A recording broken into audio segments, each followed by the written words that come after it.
Okay, Milind you can start.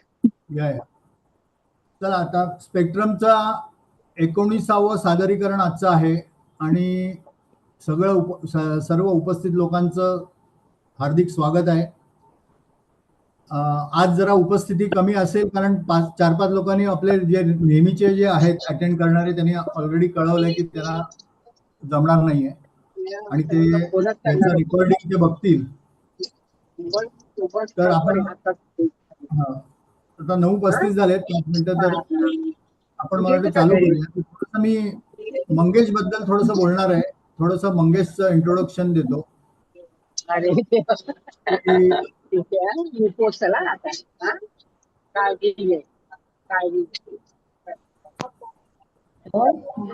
आता सगळ्यांनी मला वाटतं म्यूट वाजायला. मी एक्सटर्नल आवाज येतो. मी करतेय त्यांना म्यूट. Okay okay okay. तर मंगेश, आपला मित्र मंगेश हा शाळेमध्ये अतिशय शांत आणि सभ्य मुलगा होता, हे आपल्याला सगळ्यांना माहिती आहे. त्यांची एक गँग होती 52 चाळ, त्या तिकडून डोंबिवली पश्चिमेकडून ते सगळे 4-5 लोक यायचे, त्याच्या बरोबरचे सगळे आणि सगळेजण प्लीज म्यूट व्हा. I am trying to mute everybody.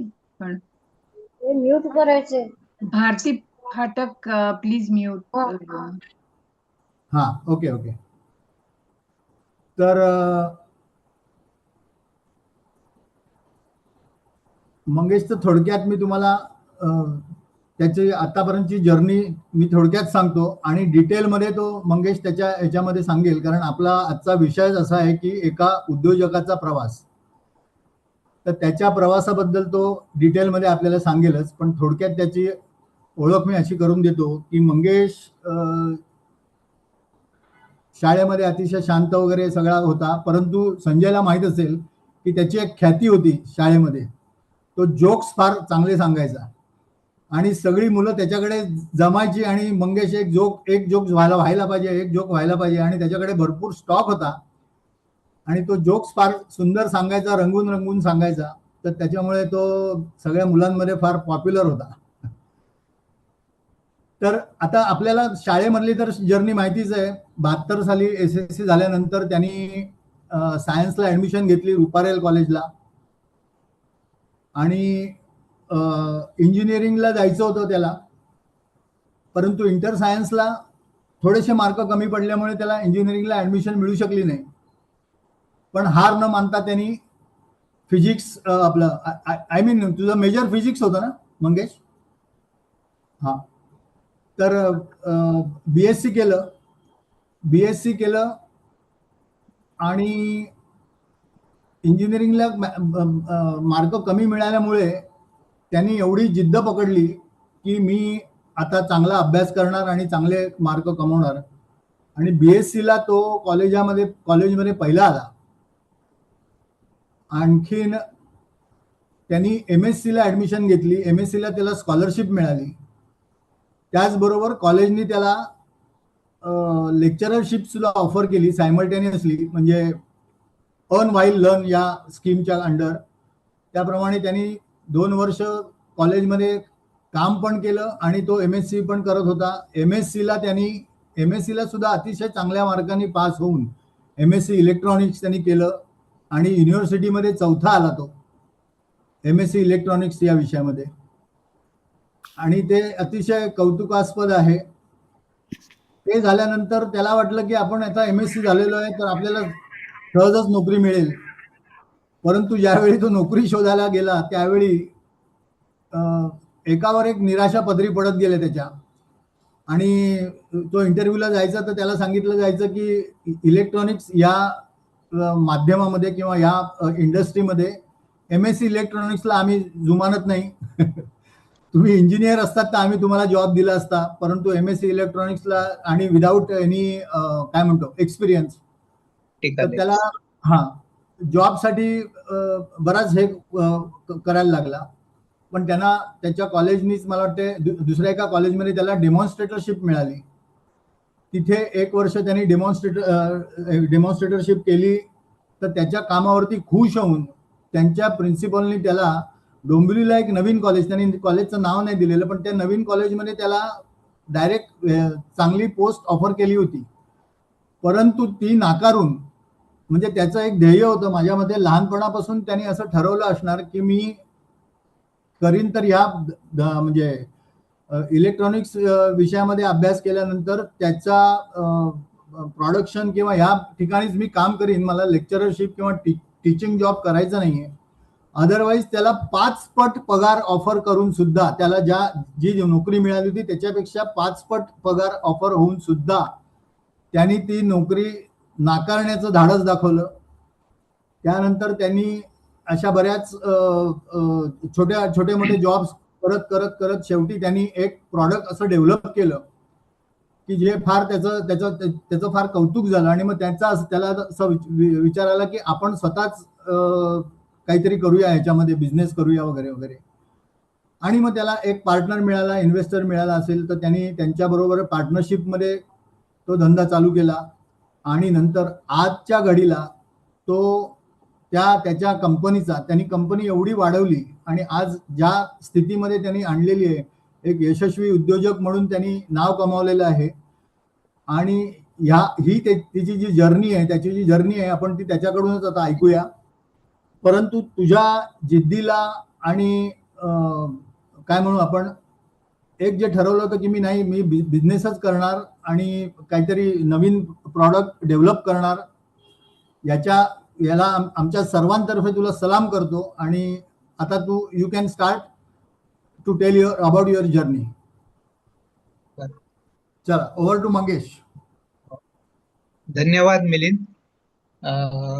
सगळ्या मित्रांना नमस्कार. हॅलो, ऐकू येतंय? येस. हो, येस. मी कधी असं काही कोणापुढे बोललेलो नाहीये, म्हणजे सवय पण नाहीये. समजा काही माझं काही चुकलं तर आशय तुम्ही समजून घ्या की मला काय म्हणायचंय. म्हणजे माझे शब्द बऱ्याच वेळेला अडखळले जातील किंवा असं नीट बोलता येणार नाही, तर ते तेवढं फक्त समजून घ्या. आता हो तर 2 सत्रात आपण हे करूयात की सुरुवातीला माझ्या कंपनीची थोडीशी माहिती करून घेऊयात. एक अर्धा पाऊण तास होईल, कदाचित कमी पण होतील. आणि त्याच्यानंतर मग माझा प्रवास कसा होता 1972 नंतर, त्याच्यावरती आपण थोडंसं मी सांगेन काहीतरी. हॅलो, ते कंपनी प्रोफाईल आहे का? हा, म्हणजे ते दाखवणार आहे. शेअर करते. हा, शेअर दिसतंय का? हो, दिसतंय. हा, ओके. नाही, हा 3 नंबरचं पान. ओके.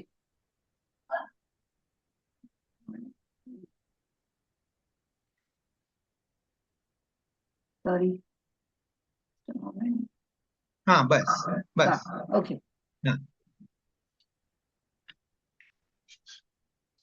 हे कंपनीची बेसिक माहिती दिलेली आहे की कुठल्या साली कंपनी रजिस्टर झाली. 1991 साली रजिस्टर केलं आम्ही. सुरुवात 1988 पासून मी सुरू केलं होतं. आणि 3 वर्ष मला खूप स्ट्रगल करायला लागलं.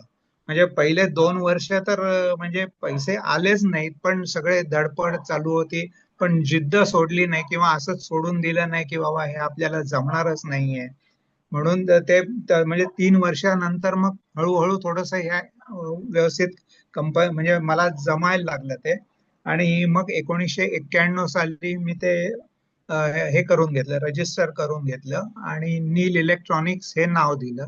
नील म्हणजे माझ्या मिसेसचं नाव निलिमा होतं, तिच्यावरून ते नील इलेक्ट्रॉनिक्स दिलं. आणि माझा मुलगा साधारणतः 2011 ला मला जॉईन झाला. तो पण बी इलेक्ट्रॉनिक्स आहे, सोमय्या कॉलेज मधून झाला. तोपर्यंत जे काही झालं 91 पासून 2011, साधारणतः 20 वर्ष ही कंपनी मी सांभाळली. म्हणजे पूर्ण 100% डिझाईन माझं आहे. तिथे कुठेही कॉपी नाही किंवा कोणाकडून काहीतरी सांगितलं आणि हे नाही. म्हणजे प्रत्येक वेळेला प्रॉडक्ट अपडेट करायचा तर त्याला काय लागेल काय नाही, आणि हे सगळं अपडेट व्हायला पाहिजे वगैरे, हे सगळं मला मार्केटमधून कळत गेलं, किंवा जे आमचे डीलर होते त्यांच्याकडून मला इन्फॉर्मेशन मिळाली, आणि त्यांचा असा काही विश्वास बसला किंवा की चौधरीला काही सांगितलं तर तो हे करू शकतो.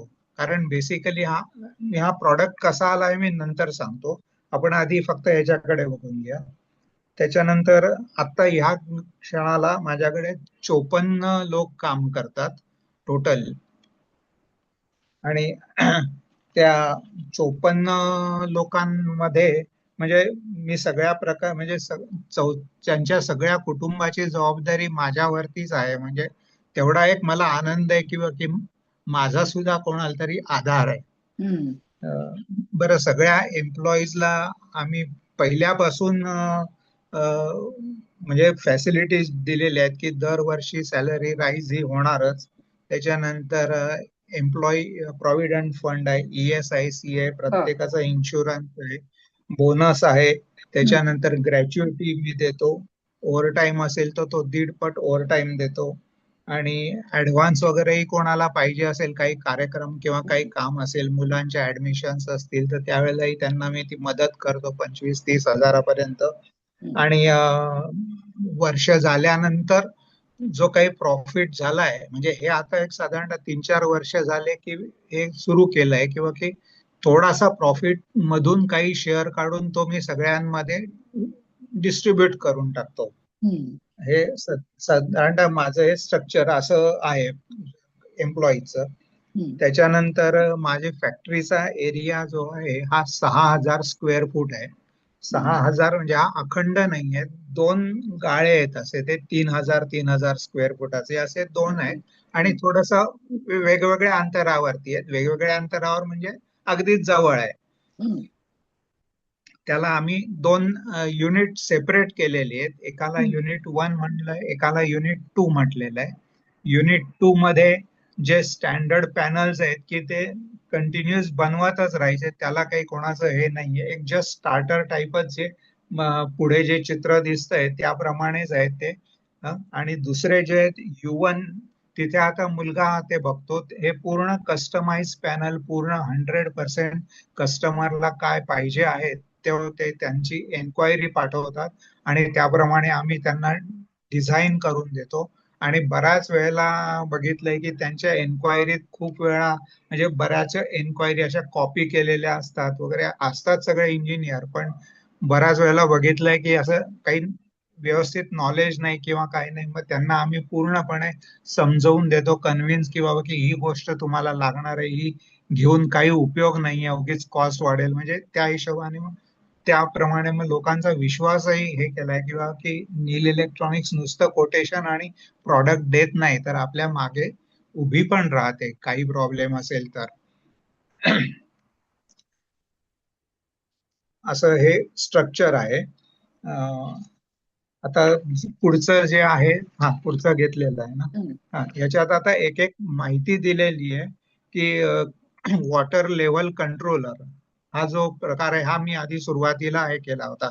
मी बाराबंगल्याला राहायचो, आणि तिथून पंचायत विहिरीवरून मला डोंबिवलीला सारस्वत कॉलनी वगैरे इकडून यायला लागायचं, आणि मी खूप वेळा बघितलं ते, किंवा की बऱ्याच बिल्डिंगची खालची टाकी भरून वाहते किंवा वरची टाकी भरून वाहते, सगळं पाणी खाली पडतंय, वेस्टेज वगैरे.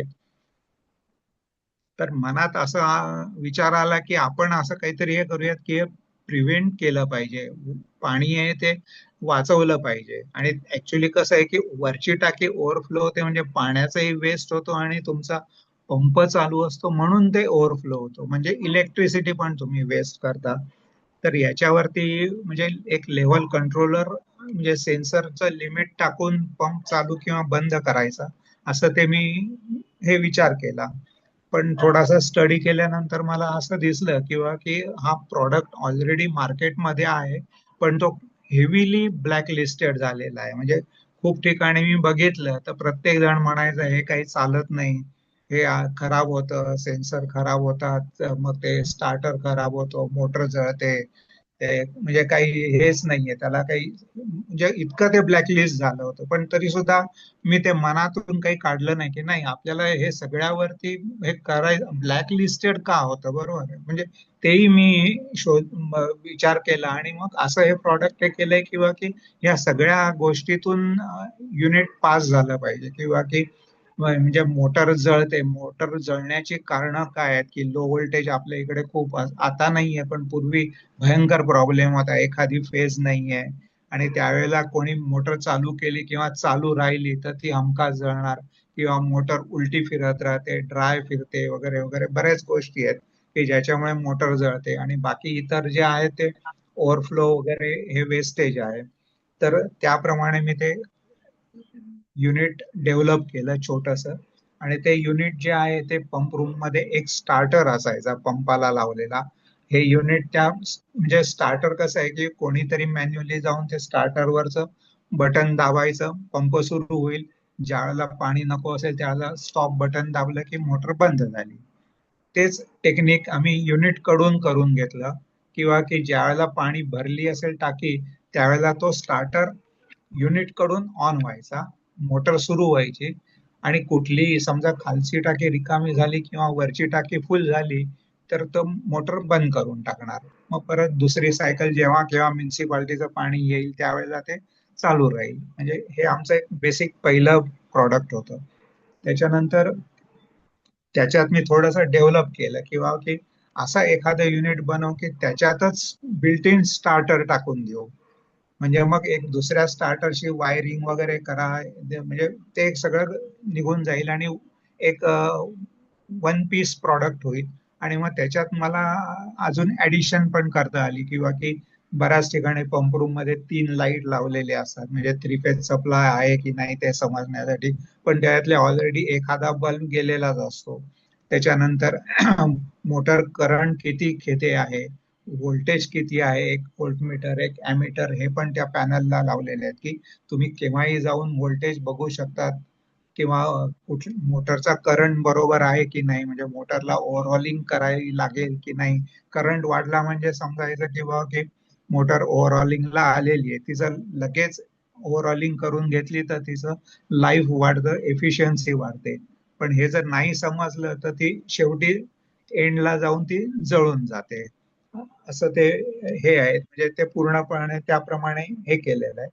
त्याच्यानंतरच प्रॉडक्ट जे आहे बोरवेल, त्यावेळेला साधारणतः 92-93 साली पाण्याचं खूप हे होतं, प्रॉब्लेम्स होते. त्याच्यामुळे प्रत्येक बिल्डिंगने बोरवेल केली होती. त्या बोरवेलला सुद्धा मग ते पंप चालू करून वरच्या टाकीत त्याचं कनेक्शन दिलेलं असायचं. आता बोरवेल मध्ये कसं आहे की कोणाच्या म्हणजे बोरवेलच्या इल्ड प्रमाणे ते पंप चालतात. आता काही ठिकाणी कमी वेळ पाणी असतं, कधी कधी 10 मिनिटच पाणी असतं, काही काही ठिकाणी 1-1 तास बोरवेल चालू राहते. पण मग ते त्याला काही लिमिट नाही, कुठून कुठे जसं वॉटर बेड कमी जास्त होतात, बऱ्याच वेळेला झरे वळतात, त्याच्यामुळे पाण्याचं हे प्रॉब्लेम येतो. मग त्याच्यात काय होतात की बोरवेलचे सुद्धा युनिट मार्केटमध्ये होते, पण मग ते काय करायचे की बोरवेल मध्ये सेन्सर टाकायचे आणि तो सेन्सर हमखास 3-4 महिने झाले की तुटायचा आणि तो खाली जाऊन अटकायचा आणि ते सगळे अख्खे बोरवेल वाया जायचे. म्हणजे ती पंपात जाऊन अडकणार आणि ते काढणं मुश्किलच होतं. म्हणजे सेन्सर नको हा विचार आला की असं काय करता येईल. मग त्याच्यासाठी बरचस मी हे केलं, हे केलं आणि मी त्याच्यासाठी 1-2 जणांना कन्सल्ट पण केलं की आशिदा इलेक्ट्रॉनिक्सचे प्रभाकर कुलकर्णी आहेत, रोटरीचे आहेत, ते माझ्या भावाचे मित्र होते, ते त्यांना जाऊन भेटलो. मग त्यांनी मला सांगितलं किंवा की तू प्रॉडलेस करंट टेक्नॉलॉजी वापरू शकतोस. त्यांनी पूर्ण मला एक्सप्लेन केलं की हे असं असं असतं. मग त्याच्यावरती मी ते डिझाईन केला पॅनल आणि तो माझा पहिला सक्सेस झाला की म्हणजे आपण म्हणतो ना वायरलेस, तसं ते प्रॉडलेस किंवा बिना सेन्सरने तुमचा पाण्याची लेवल खाली गेली की बंद होणार आणि परत एका लेवलला आला की टायमरने तो पंप चालू होणार. आणि ह्याच्यावरती मला मग गोरेगावला एक कंपनी होती बॉम्बे पंप हाऊस, म्हणजे त्यांना ते हे समजलं की असं असं हे आहे. मग त्यांनी पूर्ण असं जवळजवळ एक दिवसभर त्यांची अख्खी टीम डोंबिवलीला पाठवली. ते पंप्स बनवायचे, ते बॉम्बे पंप हाऊस. आणि त्यांनी हे पूर्ण चेक केलं की प्रत्येक वेळेला कंडिशन चेंज करून वगैरे त्यांना आढळलं की हे पॅनल व्यवस्थित आहे. आणि त्याच्यानंतर मग त्यांनी जो पॅनल हे पूर्ण हे केल्यानंतर मग त्याच्यानंतर मग माझं लेवल एकदम वरती वाढली त्या पॅनलमुळे आणि खप झाला वगैरे. त्याच्यामुळे मग दुसऱ्याही प्रॉडक्टला मला लगेच मार्केटमध्ये बऱ्यापैकी एंट्री मिळाली. आणि हे बोरवेलचं कसं आहे की पाणी नसताना बोरवेल चालली 2 मिनिटात मोटर जळून जाते. ते इथे पूर्णपणे प्रिव्हेंट केलं जायचं. त्याच्यामुळे काय होतं की त्यांचे पंप्स ज्या वेळेला विकले जातात त्यावेळेला कंपल्सरी हाच पॅनल, नाही तर तुम्हाला गॅरंटी मिळणार नाही. आणि हा जर पॅनल असेल तर तुम्हाला मोटर जळणारच नाही. आणि समजा बाय चान्स काही झालं तर आम्ही अख्खा पंप बदलून देऊ. ह्या बेसिसवरती त्यांनी मार्केट खूप लिफ्ट केलं. म्हणजे जवळजवळ 5-6 वर्ष ते प्रॉडलेस पॅनल खूप चालले माझे. त्याच्यानंतर मग पुढची स्टेप आली की कन्स्ट्रक्शन मुंबईत वाढलं. खड्डे व्हायला लागलेत, खड्ड्यांमध्ये पाणी जमायला लागलं, मोठ्या बिल्डिंग झाल्या, मग ते बेसमेंट आलेत, पार्किंग आलं, म्हणजे 2-2, 3-3 मजले खाली यायला लागलं. त्याचं काय झालं, पावसाळ्यात सगळं पाणी झिरपून ते बेसमेंट ओव्हरफ्लो व्हायला लागले. मग किंवा कन्स्ट्रक्शन साईट वरती खड्ड्यांमध्ये पाणी जमा व्हायला लागलं. मग ते पाणी काढणार कसं, कुठून कशाने काढणार? मग त्यावेळेला ते डिवॉटरिंग पंप्स मिळायचे. मुलुंडला एक कंपनी होती डार्लिंग पंप्स म्हणून, ते त्याच्यात एकदम माहीर होते. म्हणजे त्यांचे पंप्स खूप हेवी ड्युटी असायचे. म्हणजे त्याच्यात अगदी दगड बिगड सगळं कचरा वगैरे असेल तो पूर्ण सक करून ते पूर्ण हे करणार, म्हणजे सुएज वगैरे. म्हणजे पुढच्या पानावरती ते आहे लिहिलेलं डिवॉटरिंग पंप. मी ते करू का ड्रेन. मंगेश? तुम्हाला हो पुढचं पान असं सांगत जा, सो दॅट आय हो हो ओके हो. नेक्स्ट. म्हणजे जस्ट एक युनिटचं नाव काय असावं याच्यासाठी आहे. बाकी त्याचे फीचर्स वगैरे ते लिहिलेलेच आहेत त्याच्यात.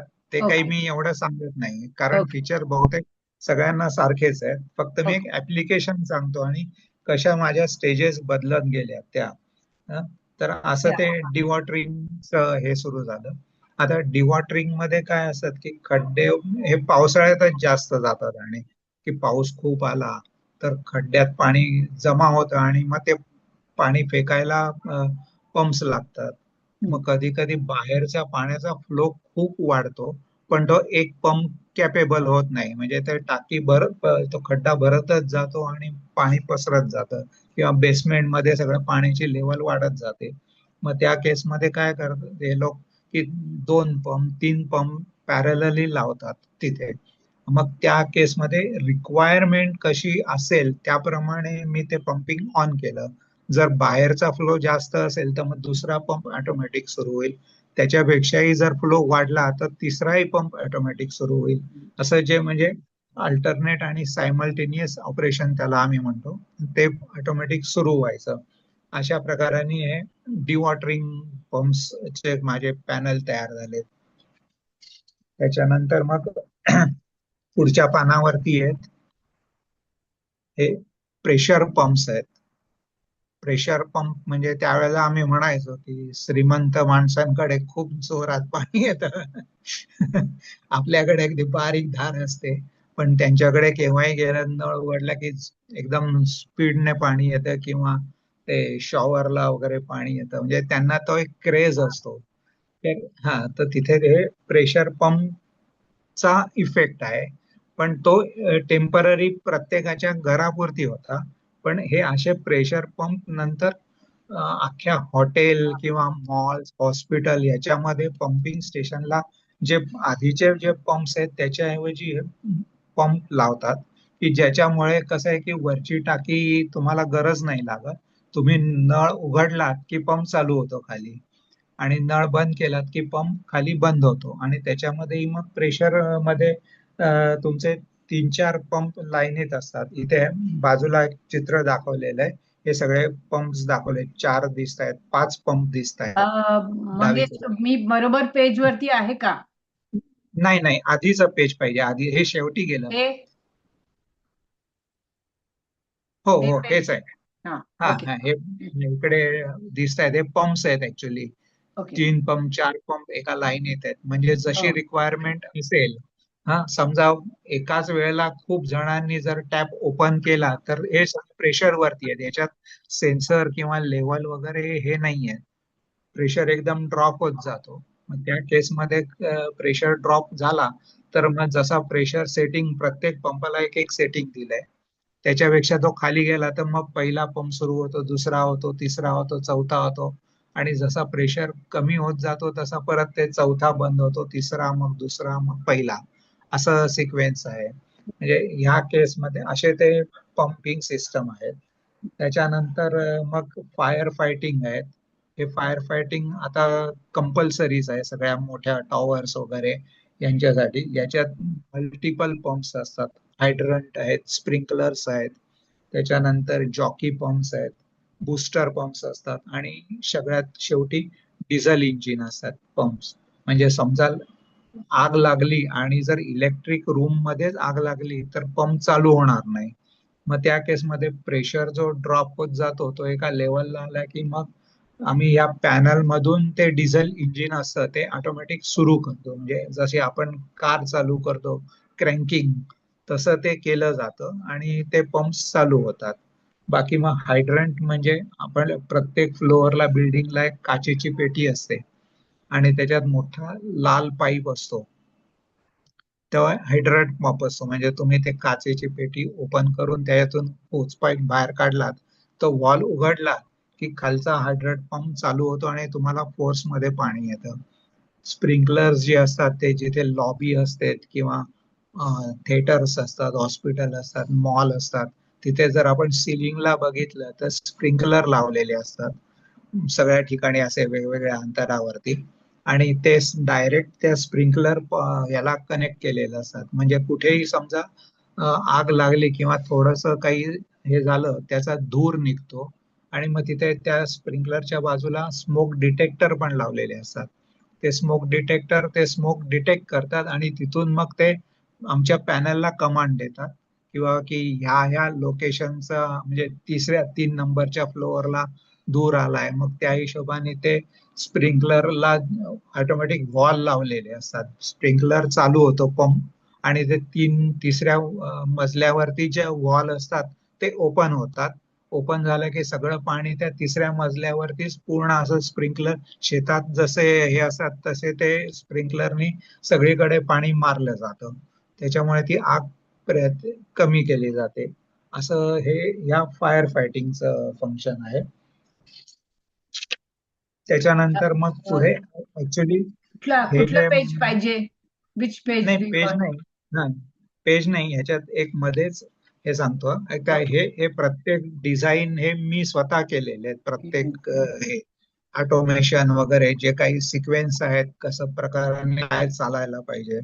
त्याच्यानंतर मग मुलगा आला, मग त्याला वाटलं काय की आता हे अॅनालॉग सिस्टम जुन्या झाल्यात, नवीन टेक्नॉलॉजी आपण हे करू, डिजिटल वगैरे, की जसं आपण आता बघतो की अगदी मोबाईल आणि हे ते सगळं जे आहेत त्याप्रमाणे.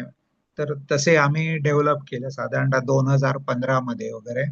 ते डिजिटल पॅनलचं इकडे डाव्या बाजूला हे आहे, म्हणजे डिवॉटरिंगच्या बाजूचंच एक पेज आहे, तिथे चित्र आहे फक्त ते डिजिटलचं.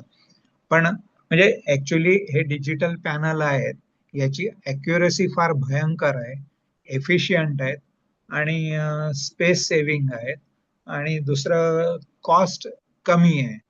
पण तरी सुद्धा म्हणजे आम्ही इतका प्रयत्न करतो याचं मार्केट हे करायला, पण ते एवढं मिळत नाहीत. पण जे जुन्या पॅनलला माझे जे होते डिझाईन केलेले अॅनालॉग टाईप, म्हणजे मोठे साईज, बरोबर आहे, त्याला अॅक्युरसी काही एवढी नाहीये, तरी सुद्धा ते लोक डिजिटल कडे बघायला अजूनही म्हणजे बसत नाही, ते त्यांच्या गणितात बसत नाही, ते त्यांना ते आपले जुनेच चालतात. म्हणजे अजूनही 20-20 वर्ष अगदी ते पॅनलचं दार हिंज वरून तुटलेलं असतं, ते लटकतं, पण ते पॅनल व्यवस्थित चालू असतं, पंप्स व्यवस्थित चालू असतात. असं ते डिजिटलचं हे आहे. त्याच्यानंतर बाकी मग त्याच्यानंतर मग नवीन जे डेव्हलपमेंट झाले आहे सगळ्या PLCs आहेत, प्रोग्रामेबल लॉजिक कंट्रोलर किंवा VFD पॅनल्स वगैरे, हे जे नवीन डेव्हलपमेंट आहेत त्या सगळ्या मुलगा आता त्याने टेक ओव्हर केलेलं आहे. याच्यात मला काहीच एवढं नॉलेज नाही, त्याच्यामुळे ते 100% त्याच्याकडेच ते जातं. आणि हे सगळे फार एफिशियंट आहेत आणि हे पॅनल खूप जातात, अगदी म्हणजे अगदी 400 HP पर्यंत हे जातात. आता हे जे प्रत्येक पानावरती जे काही वेगवेगळे फोटो दिसत आहेत, हम्म. तर यात आतलं तर डिझाईन आहेच माझं, पण जे बाहेरचं फॅब्रिकेशन ड्रॉइंग, की हे पॅनल कसा दिसायला पाहिजे. बरं, प्रत्येक बिल्डिंगची पंप रूम म्हणजे अगदी 4 BHK चे घर स्पेशियस करतील, पण त्या पंप रूमला इतकी छोटीशी जागा दिलेली असते की त्याच्यात पंप मावता मावता आणि मग त्याच्यात त्यांना हे पॅनल पण बसवायचे असतात. म्हणजे इतकं लिमिटेशन्स येतात की की म्हणजे ते सांगतात की हे एवढ्या जागेतच हे एवढं बसलं पाहिजे वगैरे. म्हणजे त्या साईजचा बॉक्स तयार करून, बरं असं आहे की हाईट पण तुम्ही नाही वाढवू शकत, कारण एक 6 फुटापर्यंत म्हणजे माणसाचा अगदी वरच्या बटनापर्यंत हात जाईल हात काही वाचला आहे. इमर्जन्सी, तितकीच हाईट.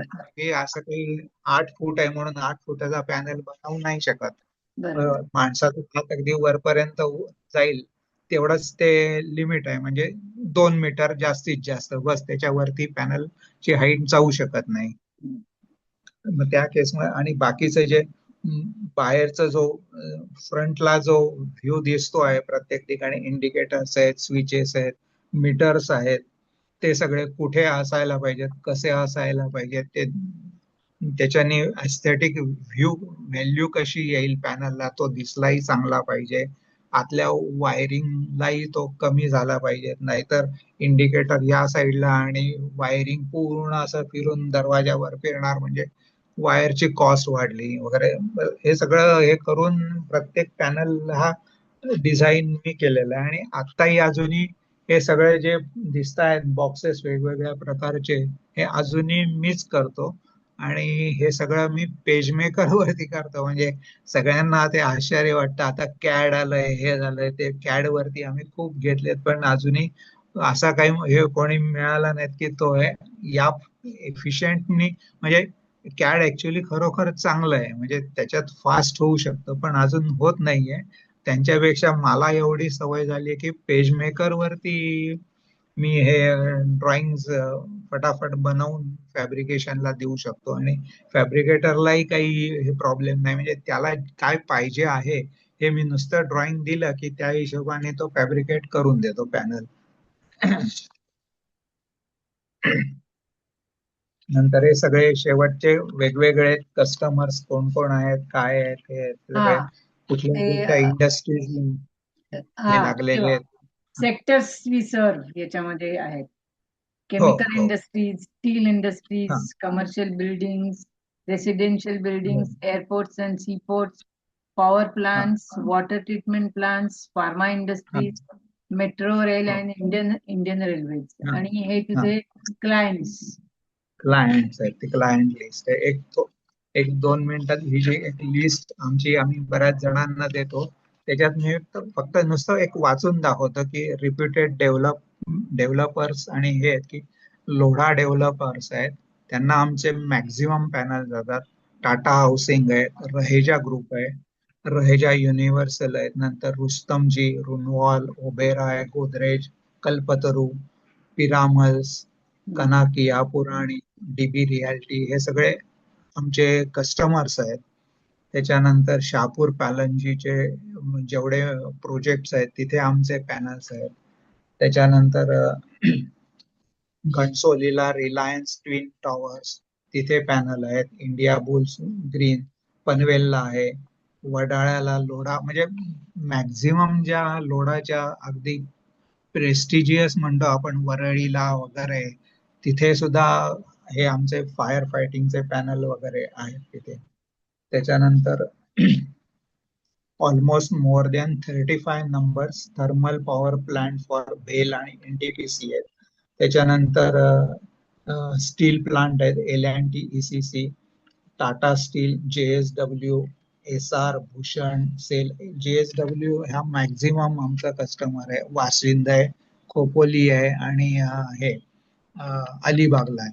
म्हणजे इथे इतर छोटे जातातच, पण यांचे जे रोलिंग मशीन्स वगैरे असतात, या जवळजवळ 300, 400 HP चे मोटर्स असतात, ह्या कंट्रोल करणं आणि ते जवळजवळ 6-6 इंचाची थिक प्लेट सुद्धा ते त्याचा गोल हे करणं वगैरे, असं ते मोटर ह्या मशीन्स असतात, त्याच्यासाठी पॅनल दिलेले आहेत आम्ही. त्याच्यानंतर रिलायन्स इंडस्ट्रीमध्ये BRC आहे, इस्रो आहे, नंतर BMC एक मेन कस्टमर आहे आमचा, नंतर कल्याण डोंबिवली म्युन्सिपाल्टी आहे, JNPT आहेत. हे सगळे कॉर्पोरेशन्स आणि ऑर्गनायझेशन्स इथे आहेत. त्याच्यानंतर बरेचसे एअरपोर्टला आम्ही दिलेले आहेत. त्याच्यातलं मॅक्झिमम मुंबई एअरपोर्ट, बंगलोर आणि दिल्ली यांच्या ठिकाणी आमचे खूप पॅनल्स गेलेले आहेत. म्हणजे सगळे जी अख्खी एअरपोर्टची पाण्याची सिस्टम आहे, पंप्स जेवढे आहेत, त्यांना हे पॅनल कंट्रोल करतात. त्याच्यानंतर जे शो म्हणून फाउंटन्स वगैरे असतात, त्याच्यासाठी सुद्धा हे पॅनल्स आमचे जातात. आणि दिल्लीला तर ते फक्त म्हणजे हे सगळं आहेच, पण दिल्लीला त्यांनी एअरपोर्टला अजूनही काय केलंय की तिथे पाऊस खूप झाला ना की त्या रनवेवरती पाणी येतं. हे अर्थात मुंबईला पण आहेत, रनवेवरती पाणी आलं तर ते रनवेच्या एका साईडला स्लोप केलेला आहे आणि मोठा खड्डा पीट केलेला आहे की शक्यतो जितकं पाणी तिकडे जाईल तितकं ते जाऊ देतात. आणि मग त्याच्यात हे सगळे डिवॉटरिंग पंप्स वगैरे हे करून ऑटोमॅटिक हे करून ते पाणी फेकून देतात. त्याच्यानंतर दुसरं म्हणजे कस्टमर्स कोण आहेत ते मी सांगतो. नंतर एक मोठं जे आहे, IIT ला एक पंप हाऊस आहे, मुंबईच्या IIT ला. त्यांचं जे पंप हाऊस आहे ते विहार लेक च्या जवळपास आहे आणि त्या IIT कॅम्पस पासून 1-2 किलोमीटर पर्यंत आहे आणि तिथे माणूस जाऊ शकत नाही. आणि पावसाळ्यात काय होतं की ते पाण्याची लेवल तलावाची वाढली की ते सगळं पाणी त्या पंप रूम मध्ये येतं किंवा कॅम्पस मध्ये येतं. तर ते अनमॅन पंप हाऊस आहे, पण ते पूर्णपणे ऑटोमेशन आम्ही करून दिलंय की ते एका ठिकाणून तुम्ही, म्हणजे ऑटोमेशन तर आहेच, पण समजा काही हे नसेल तर तुम्ही मॅन्युअली वायरलेसने हे केले जातात की मोबाईल हे केलेलं आहे, मोबाईल वरून ते कंट्रोल होऊ शकतात. आणि एक कॉम्प्युटर त्यांना दिलेला आहे, त्या स्क्रीनवरती अख्खं पिक्चर त्यांना दिसतं किंवा की पंप सुरू करायचं आहे काय, म्हणजे टच स्क्रीन सारखं ते हे जे आहे त्याप्रमाणे ते ऑपरेट करतात. आणि दुसरं जे आहे बाकीचे मुंबई मेट्रो आणि कोचीन मेट्रो या सगळ्यांना आमचे पॅनल्स आहेत तिथे, म्हणजे सगळे पंपाचेच रिलेटेड आहे ते. त्याच्यानंतर जो मोठे मोठे एखादे टनेल्स झालेले आहेत घाटामध्ये, किंवा आता कशेळीचा टनेल चालू आहे तो, किंवा बुलेट ट्रेनचे टनेल चाललेले आहेत, TBM मशीन जे आहेत त्यांना हे ऑटोमेशन पॅनल आमचे खूप जातात. एकतर ते बोरिंग करतात त्यावेळेला झरे येतात, पाणी खूप इतकं प्रचंड वेगात येतं की ते टनेल पूर्ण पाण्याने जर 10 मिनिट जर हे केलं तर इतके फुल भरून जातात. तर तिथे ते नंबर ऑफ डिवॉटरिंग पंप्स त्यांनी लावलेले आहेत आणि ते पूर्णपणे ऑटोमेशन, एक लेवल आले की फटाफट ते पंप चालू करतात. कारण तिथे बाकी कोणी असं बोरिंग मशीन एकदा ते आतमध्ये घुसलं की मग ते त्याच्या पुढे काय आहे ते काहीच हे होत नाही. त्याच्यामुळे ते पाणी निघून जाणं आवश्यक आहे. आणि दुसरं जे ते जे वरती पोल जो फिरत असतो ते डायमंड कटर असतात त्याला. ते डायमंड कटर फार प्रिसिजन आहे. थोडं सुद्धा एक टेम्परेचर त्याचं वाढलं तर ते तुटून पडतात तिथे. तर त्याच्यावरती त्यांनी मेकॅनिकली एक नोझल दिलेला आहे आणि तो त्याच्यावरती कंटिन्युअस स्प्रे करत असतो. तर ह्या सिस्टीमला जो सुद्धा पॅनल आहे तो पूर्ण जेवढ्या TBM मशीन्स आहेत ना त्यांना सगळ्यांना आमचे पॅनल आहेत आणि चांगले मोठमोठे 50-50 HP च्या मोटर्स असतात या. असं हे ओव्हरऑल पिक्चर आहे माझ्या आणि एक आहे की शेवटचं पान आहे. ओके. हा हा हे हे जे आहे ते हा हा कॉन्टॅक्ट डिटेल्स वगैरे. हा पहिलं नाव माझं आहे. माझा नंबर मी आता काढून घेतलेला आहे. शक्यतो मी आता कॉन्टॅक्ट करत नाही कोणाशी, कारण आता सगळे नवीन डेव्हलपमेंट वगैरे आहे ते सगळं मुलगाच बघतो. त्याचा नंबर दिलेला आहे. माझा अशी कॉरस्पॉन्डन्स असा काही हे जास्त येत नाही. सेल्स मध्ये 2 जण आहेत, एक विद्या म्हणून आहे आणि एक संदीप आहे. हे सगळे सेल्स आणि कस्टमर केअर वगैरे किंवा सेल्स आणि डिस्पॅचेस वगैरे बघतात. सर्व्हिस मध्ये परत 2 जण आहेत, एक स्वाती आहे आणि एक अरुण आहे. ते पूर्ण सर्व्हिस सांभाळतात. त्याच्यानंतर टेक्निकल हेड श्याम म्हणून आहे. तो U1 जे सेक्शन आहे, U1 चा सेक्शन तो पूर्ण हे करतो. म्हणजे इन्क्वायरी हे करण्यानंतर इन्क्वायरीला काही GA प्रोव्हाइड करायला लागतात, SLDs प्रोव्हाइड करायला लागतात आणि एक GA ड्रॉइंग द्यायला लागतं. ते सगळं करून म्हणजे पूर्ण एखाद्याला इन्क्वायरी आली तर त्याला पूर्ण आम्ही सुरुवातीलाच बिल ऑफ मटेरियल पण असं काही हे केलेलं नाहीये किंवा की हे सिक्रेट ठेव वगैरे. पूर्ण SLD वरती लिहून देतो की आम्ही काय वापरणार आहे आणि कुठल्या ग्रेडचं आहे. सगळं ते डिटेल देऊन जो पॅनल असेल तो कसा असेल ते पण एक रफ पिक्चर त्यांना देतो. ते सगळं तो बघतो, ते CAD वरती वगैरे हे करून. नंतर अकाउंटंट आहे. हे सगळं म्हणजे CAच्याच लेवलची आहे ही. पूर्णपणे बॅलन्स शीट पर्यंत किंवा सगळे रिटर्न्स फाईल फक्त CA कडे जातं, फक्त ते चेक करण्यासाठी जातं. बाकी सगळं अकाउंटिंग ते स्वतः करते. आणि परचेसला वरदा म्हणून आहे. हे सगळं प्रोजेक्ट इन्चार्ज आहे.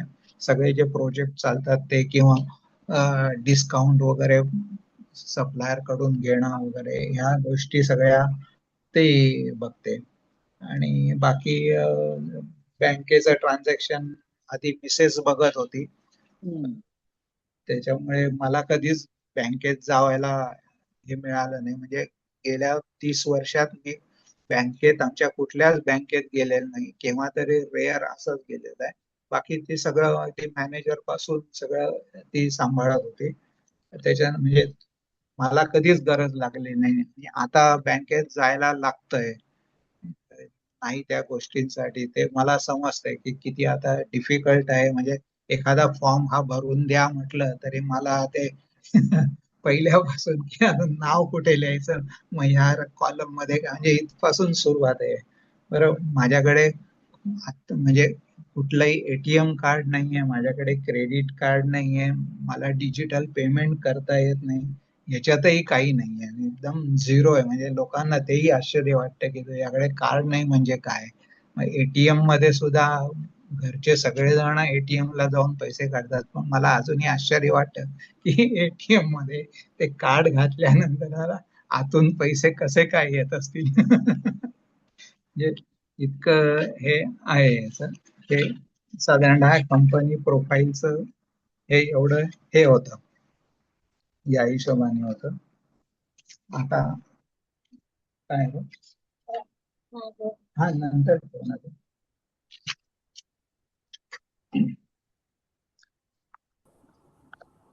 मला वाटतं आता मंगेश तुझं प्रेझेंटेशन आता संपलेलं आहे ना? क्वेश्चन आन्सर्स घ्यायला रेडी आहेस ना तू? नाही नाही, आता माझा प्रवास. हा हा, येस. Okay. प्रवास Can I आहे. stop sharing? हो हो, हे आता बंद केलं. हो, हे आता बंद केलं तरी चालेल. Yes. Okay. हा. आता 1972 साल, तिथून पुढे काय काय झालं. Okay. 1972 साली SSC झालो. 63% मार्क मिळाले. माझ्या दृष्टीने ते इतके प्रचंड होते की म्हणजे शाळेत असताना मी कधीच टॉप 20 टॉप 25च्या आत कधीच नव्हतो. पण याच्यात मला 63 मिळाले आणि याचं सगळं क्रेडिट मी माझ्या 4 मित्रांना देतो. एक संजय गुर्जर आहे, अरुण मुद्देबिहाळकर आहे, पद्माकर जोशी आणि घनश्याम दाते. हे चौघजण नेहमी गुर्जरकडे जमायचे, ते जिन्यात अभ्यास करायचे आणि मला ते बरोबर घ्यायचे नेहमी. म्हणजे मला नेहमी वाटायचं की हे हुशार लोकांची गँग आहे, याच्यात हे मला अकोमोडेट करताय. पण म्हणजे त्यावेळेला काही असं समजलं नाही किंवा त्यांनी प्रत्येकाने पुढे काय करायचं हे ठरवलंही असेल, पण माझी तेवढी पण कुवत नव्हती की जे काय असेल ते मार्क होतील, ते कुठे काय नोकरी लागेल वगैरे. बिझनेस तर खूप लांबची गोष्ट होती, पण असं हे होतं. पण मला हे नेहमी अभ्यास करताना ना, ते तर का त्यांचा अभ्यास करायचाच, पण मला खूप फोर्स केला त्यांनी की म्हणजे हे वाच तू, हे ह्या नोट्स घे, हे नोट्स घे. मी हो म्हणायचं, थोडंफार काहीतरी करायचं टंगळ मंगळ, बरोबर आहे. पण मी म्हटलं काय, हे लोक हुशार आहेत, यांना सगळं येतं, मी इथे वाचून मला काय, म्हणजे अगदी मनात ते असं भरलेलंच होतं की मला काही येतच नाही, मग मी कशाला उगीच हे करायचं. पण म्हणजे त्यांची खूप हे होती त्याच्याबद्दल किंवा की मला कदाचित चांगलं हे व्हावं वगैरे. म्हणजे हे जे काही 63 मार्क्स आहेत ना, हे सुद्धा त्यांच्यामुळेच मिळालेले आहेत. त्याच्यानंतर म्हणजे मला रुपारेलला ऍडमिशन मिळाली. आता हे 4 जण झाले. त्याच्यानंतर मग 5वा मित्र होता विजय चौधरी. तो कॉलेज नंतर माझ्या बरोबर जास्त आला, कारण तो टेक्निकलला होता, त्याच्यामुळे त्याच्याशी काही तसा संबंध आला नाही. पण जसं या 4 जणांनी मला खूप सांभाळलं, तसंच बजाने पण मला खूप सांभाळलं आणि त्याने ते हे केलं किंवा की म्हणजे त्याला व्हिजिट यायला ऍडमिशन मिळाली. मी पहिल्या वेळेला बसू शकलो नाही कारण काही आजारी असल्यामुळे, पण दुसऱ्या म्हणजे ड्रॉप घेतल्यानंतर त्याने मला खूप मदत केली किंवा की नाही, तुला पण व्हिजिट यायचंच आहे, आता तिथे यायचंच आहे. इंजिनियर म्हणजे काय, इथपासून माझी सुरुवात होती. म्हणजे इंजिनियर पुढे करतो काय म्हणजे अगदी त्या जोक सारखं झालं. म्हणजे मी इंजिनियर होणार आहे म्हणजे तो विकेट किपर होणार का असं इतकं हे होतं म्हणजे. पण ठीक आहे, म्हणजे त्याने खूप हे केलं, पण मला काही मिळाली नाही. मग ते खूप मला वाईट वाटलं, ते खूप मनाला लागलं की नाही बाबा, म्हणजे माझा बरोबरचा मित्र तिकडे गेला आणि मला जाता नाही आलं. पण मग तेव्हा काहीतरी मी ठरवलं किंवा की म्हणजे म्हणजे थोडस मनात पण हे होतं की मला जमेल काय हे, बरोबर ना, की असं म्हणजे इतकं मागे आहे आणि मला इतकं जमणारही नाही. पण इथे हे सगळे जे 4 जणांनी जे माझ्या डोक्यात बंबार्डिंग केलं होतं ना, तो इफेक्ट तिथे निघाला बाहेर. म्हणजे मी तेव्हाच जर काही केलं असतं तर मला नक्की मी इंजिनियर 100% झालो असतो. मी तेव्हा जर असंच हे केलं असतं व्यवस्थित तर. पण आता ठीक आहे, जे झालं ते झालेलं आहे. ते म्हणजे तिथे सुद्धा म्हणजे इंजिनिअरिंगला मिळाले नाही, ते एक माझं अपयश होतं. मग त्याच्यामुळे नंतर मग बीएससी ला मी तिथेच ऍडमिशन घेतली. मग त्याच्यात अभ्यास वगैरे करून व्यवस्थितपणे मी हे झालो तिथे. त्याच्यानंतर मग एमएससी लाही मी तिथे ऍडमिशन घेतली आणि मग तिथे ते अर्न अँड लर्न UGC ची स्कीम होती. मला पैशांची पण खूप गरज होती. माझी आई 3 वेळा ऍडमिट झाली होती हॉस्पिटलमध्ये त्याच वेळेला. वडील, ते रेल्वेचा संप होता त्याच्यामुळे 3 वर्ष सस्पेंड केलं होतं, त्यामुळे पैसे नव्हतेच घरी. आणि आई बऱ्याच वेळेला ते KEM मला वगैरे, म्हणजे KEM ची पण एक गोष्ट होती किंवा की आईला ऍडमिट केलं होतं तिथे आणि ऑपरेशन होतं.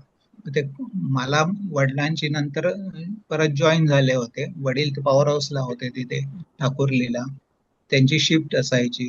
एक दिवस रात्री अरुण अरुण KEM ला होता. रात्री 11, 11:15 वाजता घरी आला बावनचाळीत. डायरेक्ट माझ्याकडेच आला. तो म्हणला, उद्या तुझ्या आईचं ऑपरेशन आहे, सकाळी लवकर ये. म्हटलं, आता तू परत इथून घरी जाशील का रे? तर तो म्हणला, नाही, मला परत हॉस्पिटलला जायला लागेल, माझी 12:15ची शेवटची लोकल मला मिळाली पाहिजे. म्हणजे तिथून तो लगेच मला फक्त निरोप द्यायला तो डोंबिवलीला आला. दुसऱ्या दिवशी मी KEM ला गेलो. तिथे गेल्यानंतर म्हणजे तो म्हणला होता की जरा ब्लड वगैरेही लागेल, ती तयारी करून ठेव वगैरे. पण मग तिथे गेल्यानंतर मी बघितलं ते अरुण, ते सगळे जे त्यांचा ग्रुप होता 5-6 डॉक्टर्स वगैरे, तो त्यावेळेला तिथे केईएम मध्येच शिकत होता. तर तो म्हणला की तुला रक्ताची काही गरज नाही लागणार, हे माझे सगळे मित्र आहेत, यांनी ब्लड हे ऑलरेडी हे केलेलं आहे. तू तिथे शांतपणे बैस, मग आपण बघू तिथे म्हणजे असं इतकं हे झालं होतं. आई, ते साधारणतः मला वाटतं 78 सालची गोष्ट असेल ती. आई माझी 83 मध्ये एक्सपायर झाली. म्हणजे तिचा कमरेचा जो आहे खालचा भाग, तो नर्व कट झाली आणि मग तिचा तो कंट्रोल गेला. ती झोपूनच होती. असं होतं हे. तर मी ते MSc ला ऍडमिशन घेतली रुपारेललाच. आणि त्याच्यानंतर मग त्या मला जो मी शिकवत पण होतो ते थोडासा परफॉर्मन्स बघून मी नेहमी सकाळी ट्रेनने जायचो लोकलनी. त्यावेळेला माझ्याबरोबर कल्याणचे प्रधान सर असायचे, दिघे सर असायचे आणि कापसे सर असायचे, त्याच्यामुळे त्यांच्याशी ओळख झाली होती. तर त्यावेळेला डोंबिवलीला ते डोंबिवली विद्या प्रसारक मंडळ यांनी ते कॉलेज आपल्या KDMCच्या मागच्या बाजूला ते सुरू केलेलं होतं.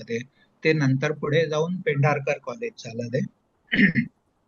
तर ते सुरू करायचं होतं. तर तिघांनी मला एक दिवस केबिन मध्ये बोलवलं. त्यावेळेला शिंदे सर प्रिन्सिपॉल होते आणि बाकी हे प्रधान आणि कापसे होते. या तिघांनी मिळून बोलवलं की तिथे कॉलेज काढतायत आणि आम्हाला वाटतं तू तिथे जावंस direct head of the department फिजिक्सचा म्हणून.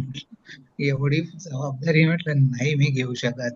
आणि बेसिकली काय मला म्हटलं लेक्चरर असं एवढं काही म्हणजे एक बोलता येत नाहीत किंवा माझा आवाज कदाचित शेवटपर्यंत पोचणार पण नाही, म्हणजे बऱ्याच गोष्टी होत्या त्या. पण म्हटलं काय हे जमणार नाही मला.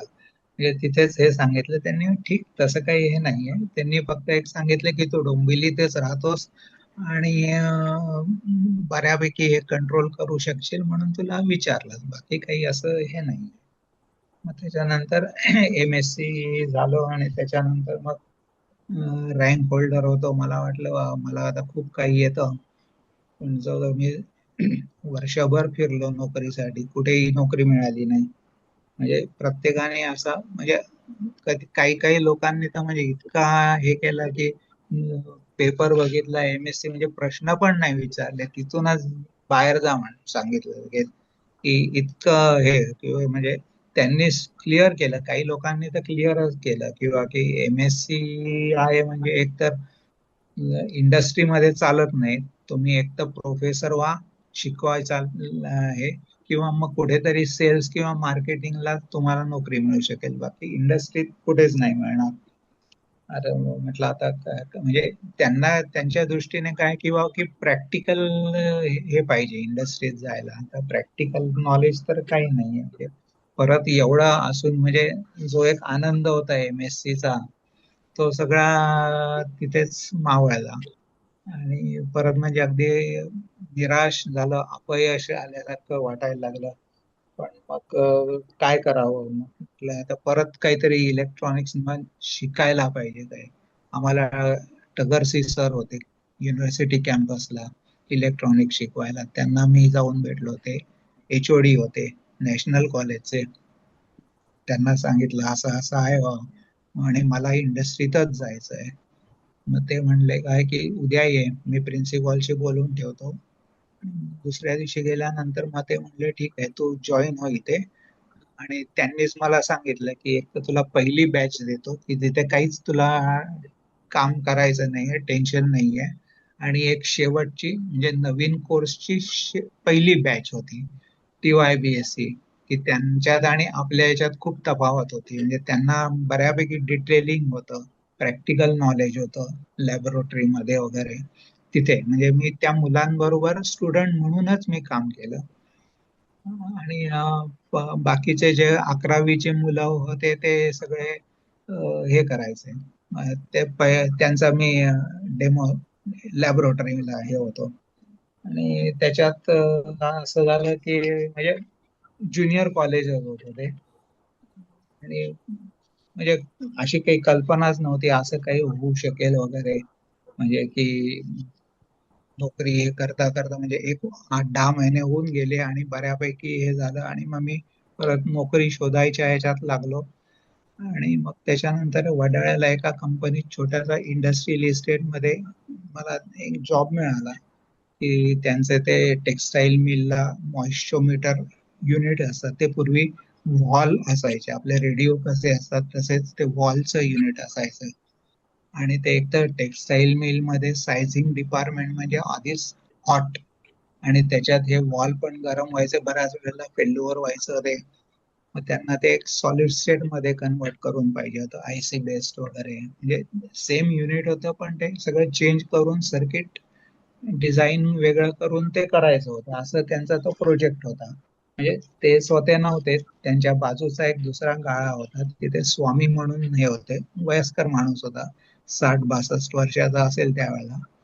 तर ते मला शिकवणार होते. म्हणजे तिथे त्यांनी सांगितलं किंवा 300 रुपये तुला महिना देऊ, म्हणून मी ते उद्यापासून ये म्हणून सांगितलं. मी गेलो तिथे सरांना भेटायला किंवा म्हणजे माझ्या मनासारखं झालं. तर सर वाट बघत होते म्हणजे माझीच. हे तुला आनंदाची गोष्ट सांगतो, त्यांनी सांगितलं का की प्रिन्सिपॉलने तुला डायरेक्ट सिनियर कॉलेजला प्रमोट केलंय. बापरे, म्हटलं हे काय असं, म्हणजे इतकं कसं काय झालं, मग म्हणजे कशामुळे असं झालं. तर त्यांनी सांगितलं की त्यांनी ऑब्झर्व केलं की तू ज्या बॅचला शिकवत होतास, 11वीच्या ज्या 2 बॅच होत्या, ते सगळ्या मुलांचा रिपोर्ट चांगला निघाला.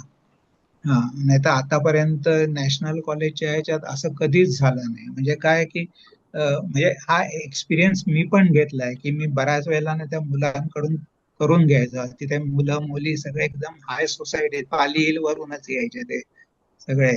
हं. तर त्यांना मी खूप हे केलं की थोडा अभ्यास करत जा वगैरे, करते जाओ, ऐसा ये नहीं चलता है, ये करो वो करो. तर त्या मुलांनी सरळ उत्तर दिलं, सर क्यों हमारे पीछे पड़ रहे हैं, हमारा बाप तो बड़ा बहुत बिजनेसमैन है, हम तो यहाँ टाइम पास के लिए आते हैं, हमको बाद में वही करने का है ना. तो आप क्यों इतना हे कर रहे हैं. तरी मी काही सोडलं नाही, म्हणजे प्रत्येकाकडून हे केलं. मग मग पुढे थोडस डील करत गेलो त्यांच्याशी. एक थोडस सकाळची बॅच असायची ना, हे मुलं काय करायचे, ते मुलं मुली की बऱ्याच वेळेला ते गॅलेक्सी, गेटी आणि जेमिनी, ते सर तुझं बरं. मॅटिनीला जाऊ क्या, मतलब ये पहला रीडिंग ले लो पहिला, तभी मैं छोडूंगा और बराबर आना चाहिए. मग ते आले आले अगदी फटाफट जाऊन रीडिंग करून ते, मग मी त्यांना सोडून देत होतो, ठीक आहे जा. 2-3 वेळा त्यांनी मलाही विचारलं, सर आप भी चलो. तर आणि ज्या मुलांनी सांगितलं किंवा की आम्हाला काही म्हणजे हे नाही वगैरे, म्हणजे की जे अशी काही श्रीमंतांची मुलं होती ती, ते सिंध्यांचंच कॉलेज होतं, प्रिन्सिपॉलही सिंधीच होता आणि मुलंही ते बहुतेक सगळे पाली हिल वगैरे तेच होते. म्हणजे रिपोर्ट तसाही गेला असेल किंवा की लड़का बहुत ये हो रहा है हमारा लड़का, काम मीन सीख रहा है बराबर कुछ तो भी, असं हे नाही की टाइमपास साठीच गेलेलं नाही. म्हणून त्या प्रिन्सिपॉलने डायरेक्ट हे केलं होतं. आणि म्हणजे कारण ज्युनियर वरून सिनियरला जायला म्हणजे मी तिथे गेलो तिथे 10-10 वर्ष सुद्धा लोक अजून ज्युनियर मध्येच अडकले होते. तर मग मी बरोबर. तगरसीने सांगितलं, म्हटलं नाही सर मला नाही हे होणार, मला इंटरेस्ट याच्यातच आहे, म्हणजे तुम्ही मला खूप शिकवलं, बऱ्यापैकी मी करू शकेन आता हे. म्हटलं नाही येऊ शकत नाही, ठीक आहे म्हणलं, उलट तुला ते करतोयस ना तेच कर व्यवस्थित. मग मी ती कंपनी जॉईन केली आणि मग त्याच्यानंतर मग ते सगळं डिझाईन स्वामींकडून, म्हणजे पूर्ण ड्रॉइंग बोर्ड कसा वापरतात, पीसीबी कसे मंगेश बनवतात.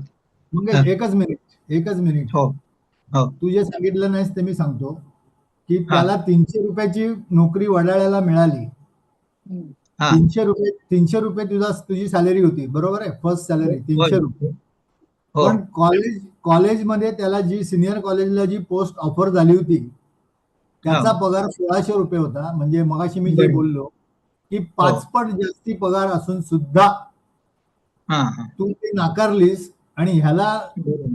प्रचंड गट्स लागतात. बरोबर. Yes Yes, yes. correct. Correct correct. Now you yes can carry on. Yes. आणि असं हे झालं, मी व्यवस्थित सगळं शिकून घेतलं तिथे. आणि तिथे जे काही एक मुलगी होती असेंब्ली सोल्डर करणारी, नंतर जो सर्व्हिसला जायचा टेक्सटाईल मिल मध्ये रॉनी म्हणून होता, बरोबर, त्यांच्याकडून सगळं, म्हणजे मला कधीच काही वाटलं नाही. म्हणजे त्या दोघांना नेहमी वाटायचं किंवा किंवा ये चौधरी आया है, एमएससी है और इनसे बात कैसे करे वगैरे, असं त्यांना हे वाटायचं. ती मुलगी मद्रासी होती आणि मी तिला नाही सांगितलं, तू म्हटलं त्याच्याबद्दल काहीच करू नको, कभी सीखना है ना तो तुम और मैं एक ही लेवल के है, मेरे को सिखाओ सोल्डरिंग कैसा है. म्हणजे तिने मला खूप सोल्डरिंग म्हणजे बेसिक तेच होतं, सगळं शिकवलं वगैरे. आणि मग ते पॅनल झाला व्यवस्थित, तो चांगल्यापैकी हे झाला. मॉइश्चरोमीटर म्हणजे कसं आहे की सायझिंग डिपार्टमेंट जे असतात, जो कपडा आहे तो त्या उकळत्या स्टार्च मधून बाहेर येतो आणि तो बॉयलर मधून हीट याच्यातून तो कोरडा होत बाहेर येतो आणि मग तो एका रीळ वरती गुंडाळला जातो. तर बऱ्याच वेळेला काय असतात की त्याच्यात थोडाफार मॉइश्चर राहू शकतं, आणि ते जर मॉइश्चर राहिलं आणि ते गुंडाळलं गेलं तर अख्खा तागा तो वाया जातो. हा. म्हणून ते मॉइश्चरोमीटर म्हणजे ते स्टील रोलर लावलेले असतात 3 ठिकाणी त्या मोठ्या रॉड वरती, आणि ते त्या ह्याच्यातून, त्या कापडातून मॉइश्चर किती आहे ते बघून ते मोटर कमी स्पीड जास्त आहे, म्हणजे जर ड्राय असेल तर स्पीड वाढणार की लवकर लवकर जाऊ दे, आणि थोडस मॉइश्चर वाढलं असेल तर ते स्पीड कमी करणार, असं ते कंट्रोलर होता तो. ते हे केलं, म्हणजे ते माझा तो पूर्ण झाला. आणि ते काही पगाराचं जमलं नाही, म्हणजे तो नाही म्हणे, तर ठीक आहे जाऊ देत चल आता. मग ती सोडली. ह्याच्यातही म्हणजे एक त्या टेक्सटाईल मिल, मी सगळ्या टेक्सटाईल मिल मी फिरलोय तिथे.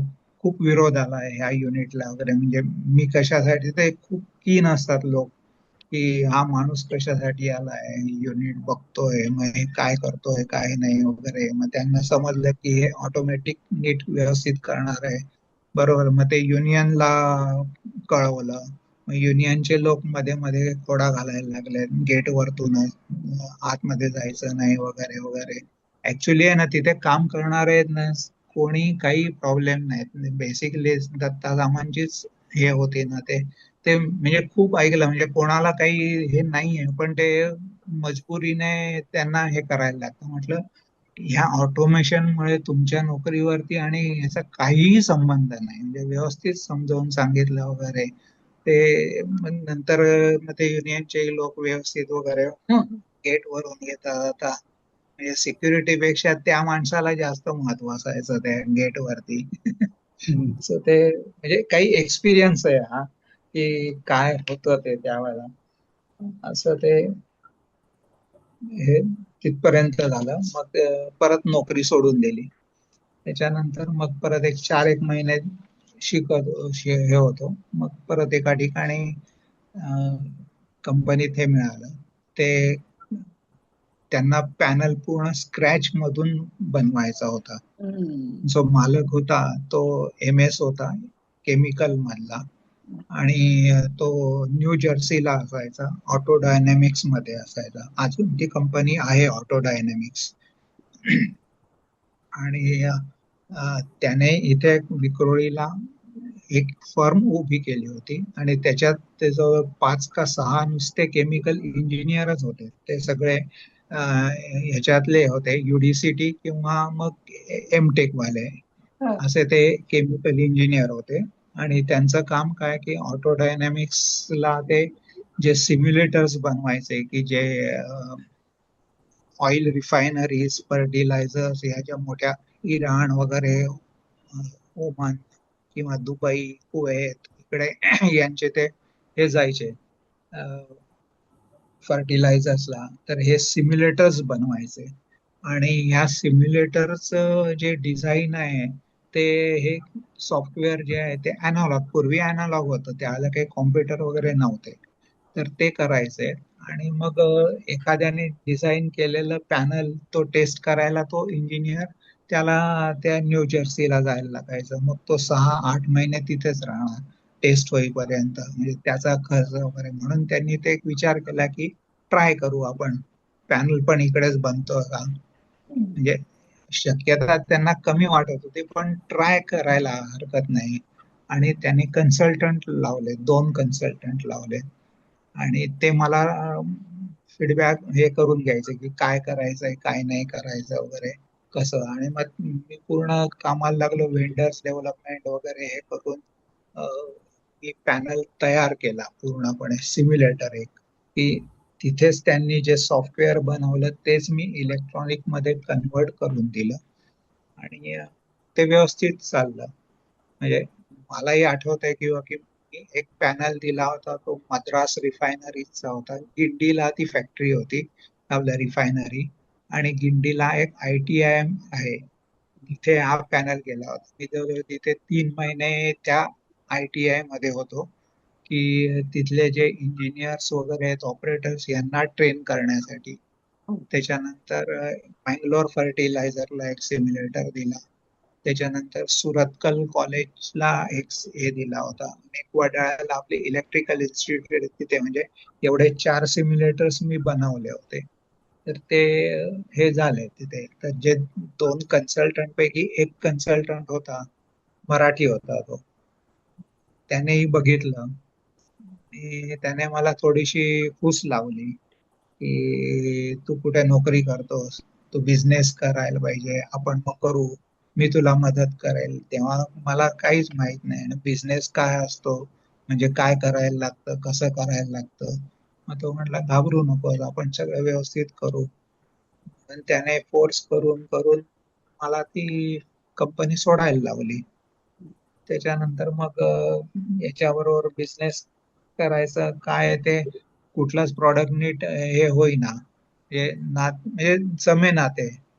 कारण तो त्याचं माझ्यापेक्षा वयाने खूप मोठा होता तो, त्याच्यामुळे मला असं काही जास्त त्याच्याशी वाद घालता येईना. कारण एक तर बेसिक मला तसं काही हे जमतच नाही, त्याच्यामुळे मग आणि फंड सगळे मी माझे टाकले त्याच्यात खर्चात.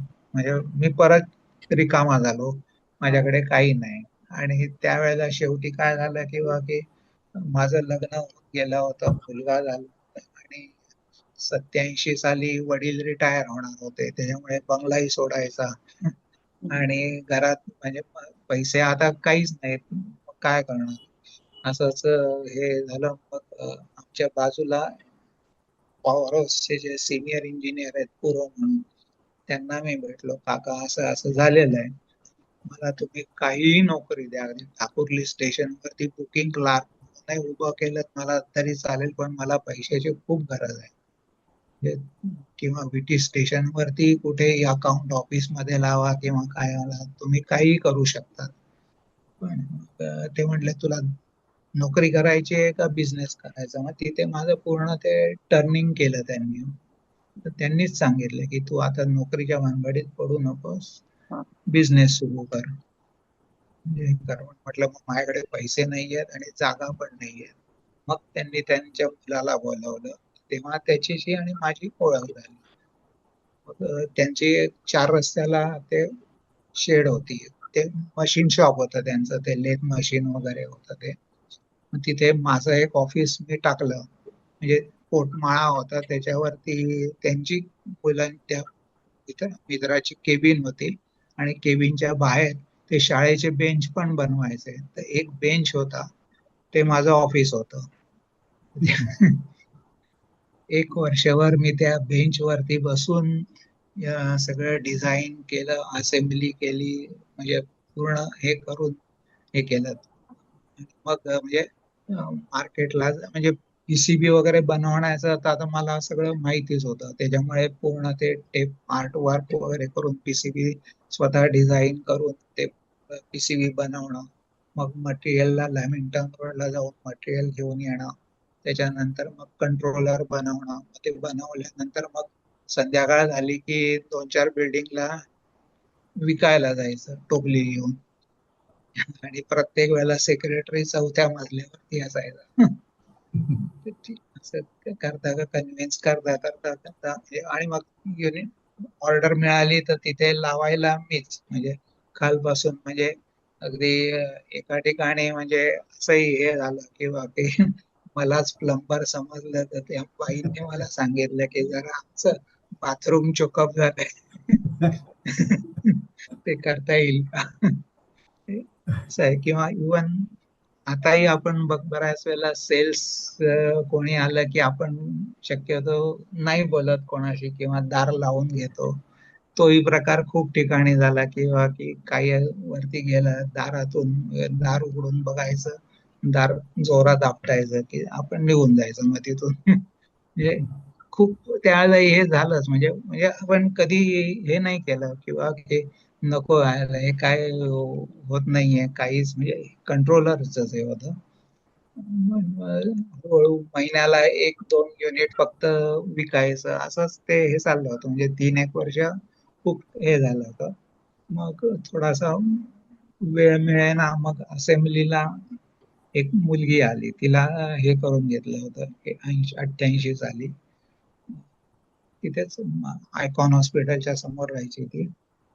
म्हणजे तिचा उल्लेख याच्यासाठी करतो की ती तेव्हापासून माझ्या बरोबर आहे, ती आत्तापर्यंत आहे, आत्ता आहे. ऑक्टोबर मध्ये ती रिटायर होते.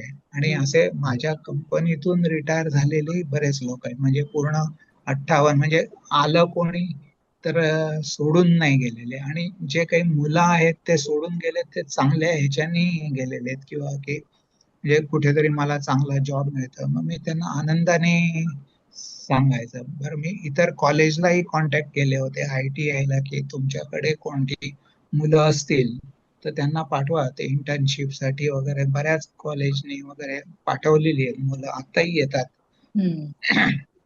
6-6 महिन्यासाठी. हे त्यांची अपेक्षा काही नसते, किंवा कॉलेजची पण अपेक्षा काही नसते, की तुम्ही फक्त त्यांना शिकवा.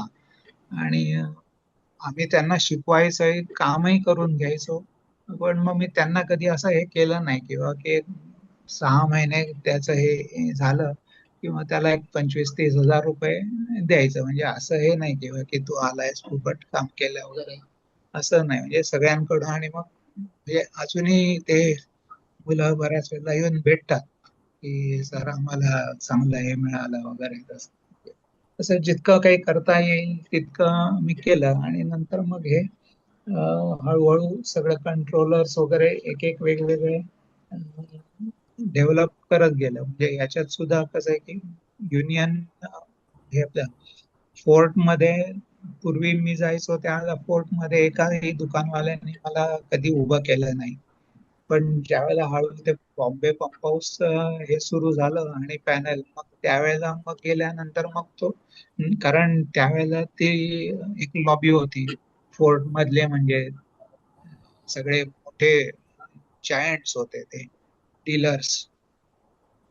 हळूहळू त्यांनी सुरुवात केली घ्यायला युनिट्स वगैरे, आणि मग तिथूनच मग ते आमचं मेन मार्केट झालं, म्हणजे की तिथून. आणि मग त्याच, आणि मॅक्झिमम सगळे गुजराती आणि सिंधीच लोक, बाकी कोण नाही विकत घेणारे वगैरे व्यवस्थित. आणि म्हणजे कोणी गुजराती बऱ्याच वेळेला 1-2 वेळा मला म्हटलेच की चौधरी तुम्ही अकेला मराठी आदमी है जी इतना 20-25 साल गुजराती के साथ धंधा कर रहे हैं.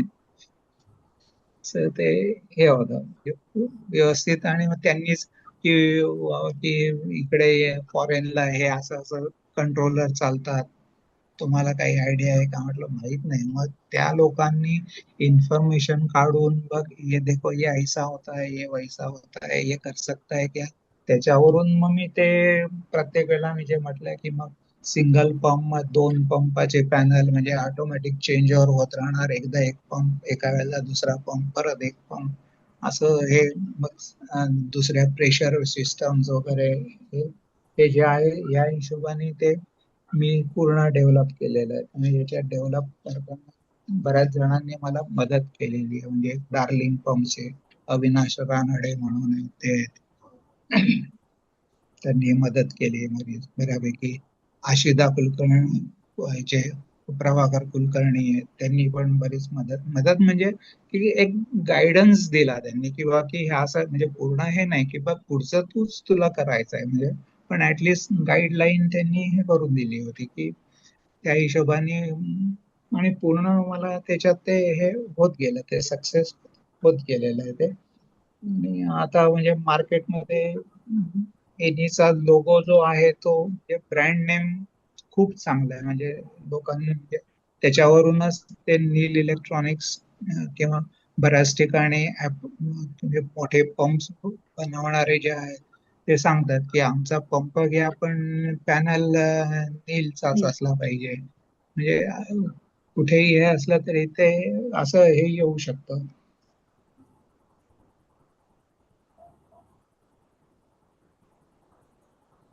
त्याच्या व्यतिरिक्त अजूनही इतरही काही पॅनल आम्ही बनवले होते, जे साधारणतः 2000च्या आसपास वगैरे, की फॉगर युनिट आहेत किंवा सूट ब्लोअर पॅनल्स आहेत किंवा व्होल्टेज स्टॅबिलायझर आहेत डीसी लोकोसाठी. तो एक आयटम चांगला होता म्हणजे रेल्वेचा, म्हणजे पूर्वी डीसी ह्याच्यावरती चालायचे ना.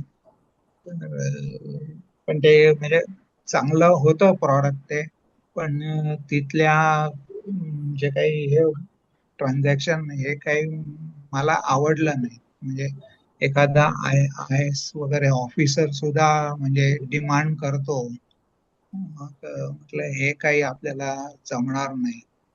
नाही तर हा प्रॉडक्ट खूप चांगला होता. म्हणजे त्यावेळी अर्थात तो आता ते सगळे एसी लोकच असल्यामुळे हे काही नाहीत, पण हे पूर्ण म्हणजे मी स्वतः इंजिन मध्ये बसून या ज्या टेस्ट घेतलेल्या आहेत की काय आहे काय नाही, काय करायला हवंय काय नाही करायला पाहिजे. कारण हे घाटातून ज्यावेळेला ही गाडी जाते त्यावेळेला व्होल्टेज स्टॅबिलायझर मी बघितलंय की तो मोटरमॅन मॅन्युअलला टाकायचा. मग मी त्याला विचारलं की तुम्ही जर ऑटोमॅटिक घेता तर मग हे मॅन्युअलला, अर्थात त्यांना ते त्यांच्या लॉगबुक मध्ये लिहायला लागतात की इतक्या किलोमीटर पासून स्टॅबिलायझर हा इतका खांब वरती ते असतात किलोमीटर, खांब नंबर इतका ते खांब इतक्यावरती हा मॅन्युअलला होता वगैरे.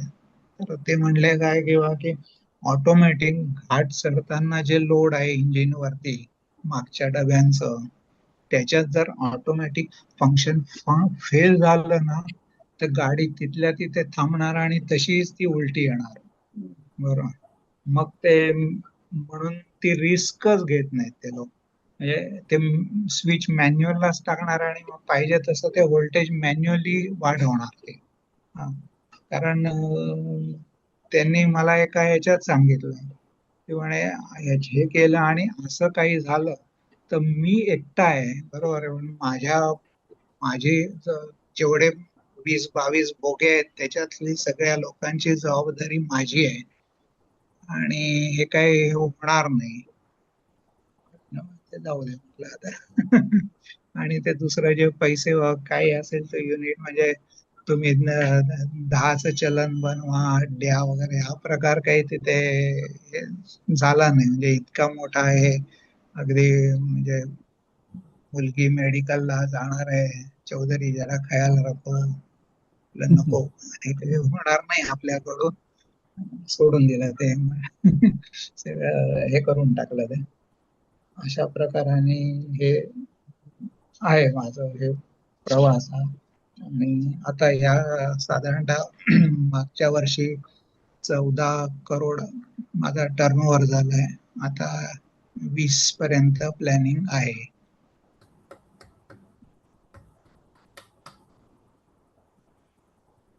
असं हे आहे.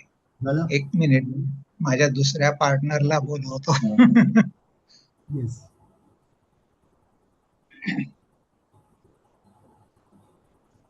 सचिन,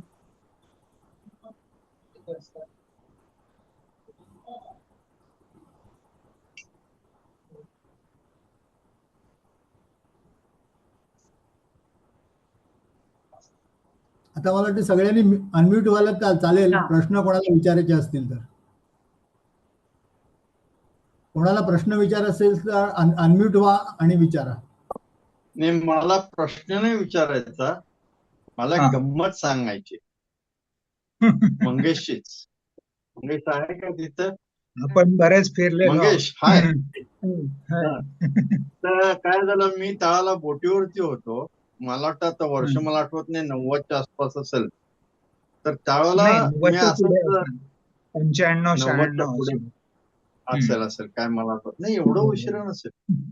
तर मला एक गंमत काय सांगायची आहे, तर आता हा, तर हा. बोलताना म्हणालास, तर ती ही गोष्ट मंगेशला माहिती नसेल किंवा कदाचित माहिती असेल. तर त्याच्या मी असं फिरत होतो डोंबिवलीमध्ये, आणखीन फिरता फिरता फिरता मला ह्याचं कोणीतरी सांगलं, इथे मंगेश आहे, मंगेश चौधरी आहे. त्याचं तेव्हा तर म्हणाल ना 4 रस्त्याला आहे. मग तिथे मी सहज म्हणून गेलो भेटायला त्याला. तर त्याचं तर ऑफिस बिफिस बघितलं, मला खूप आनंद झाला. आणि मग तिथे म्हणजे काय करतोस म्हटलं, बघ मी रिकामाच आहे, आता रजेवरती आहे, काहीही काम नाही मला, आणखीन माझा पगार चालू असतो. तर तो म्हणा की माझे असे काय म्हणतात ते युनिट्स आहेत, तर ते विकायचे. म्हटलं आहेत तरी एवढंच ना, बघू आपण. मग मी 3-4 ठिकाणी गेलो, आणखीन फटाफट विकले त्याचे ते युनिट्स. काय ते वॉटर लेवल कंट्रोलर होते त्यावेळेला. हा, बरेच विकले ते. तर असंच मी फिरत असताना माझा स्वभाव थोडाफार बोलका असेल का काय असेल, तर मला सांगायचं काय, ती गोष्ट की उरणला माझं घर होतं, आणि तिथे गेल्यानंतर तिथे एक उरणचं एक बिल्डर एक होता, त्यांनी घर बांधलं होतं. त्याला मी सांगितलं असं असं हे आहे. मग तिथे ओळख झाली, आणि तो म्हणाला की ठाण्याला एक गुजराती आहे, तर त्याची बिल्डिंग बांधलेली,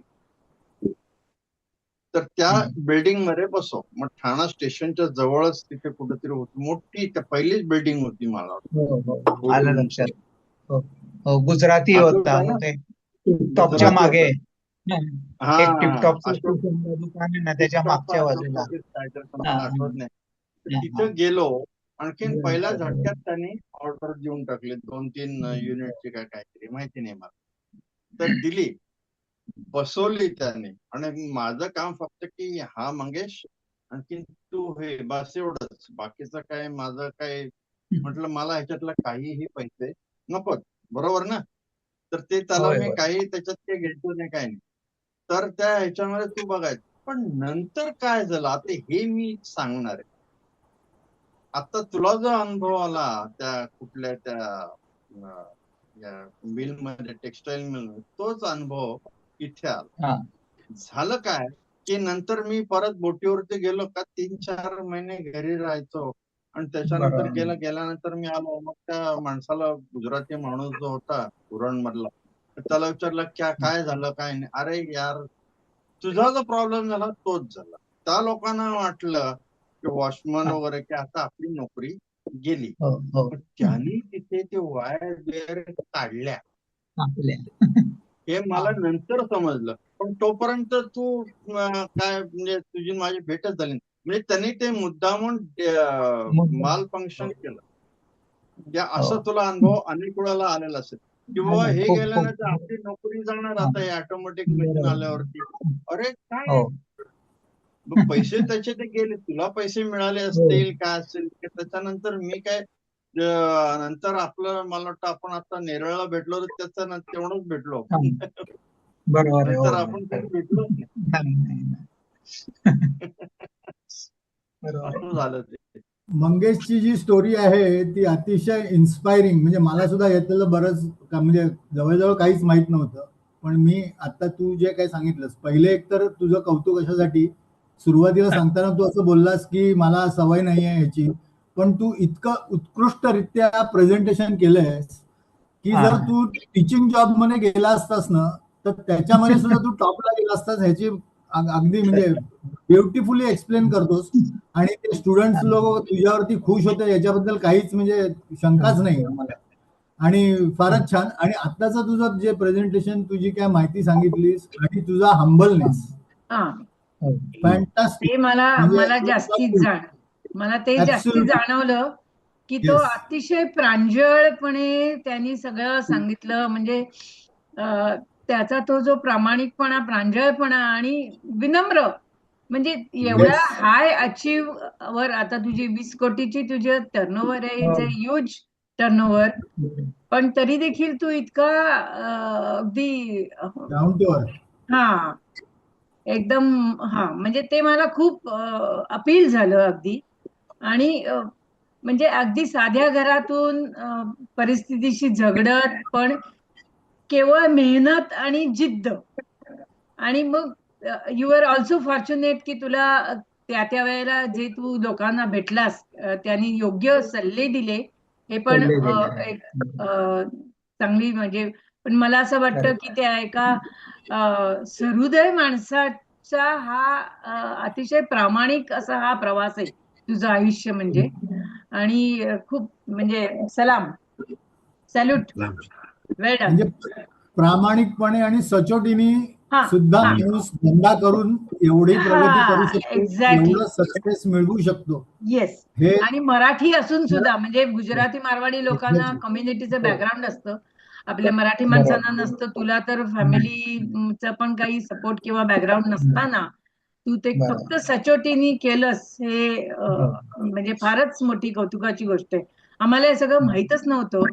आणि चांगलं एम्प्लॉईज चांगले होते ना, म्हणजे त्यांच्यामुळेच एवढं हे अचीव करू शकलो.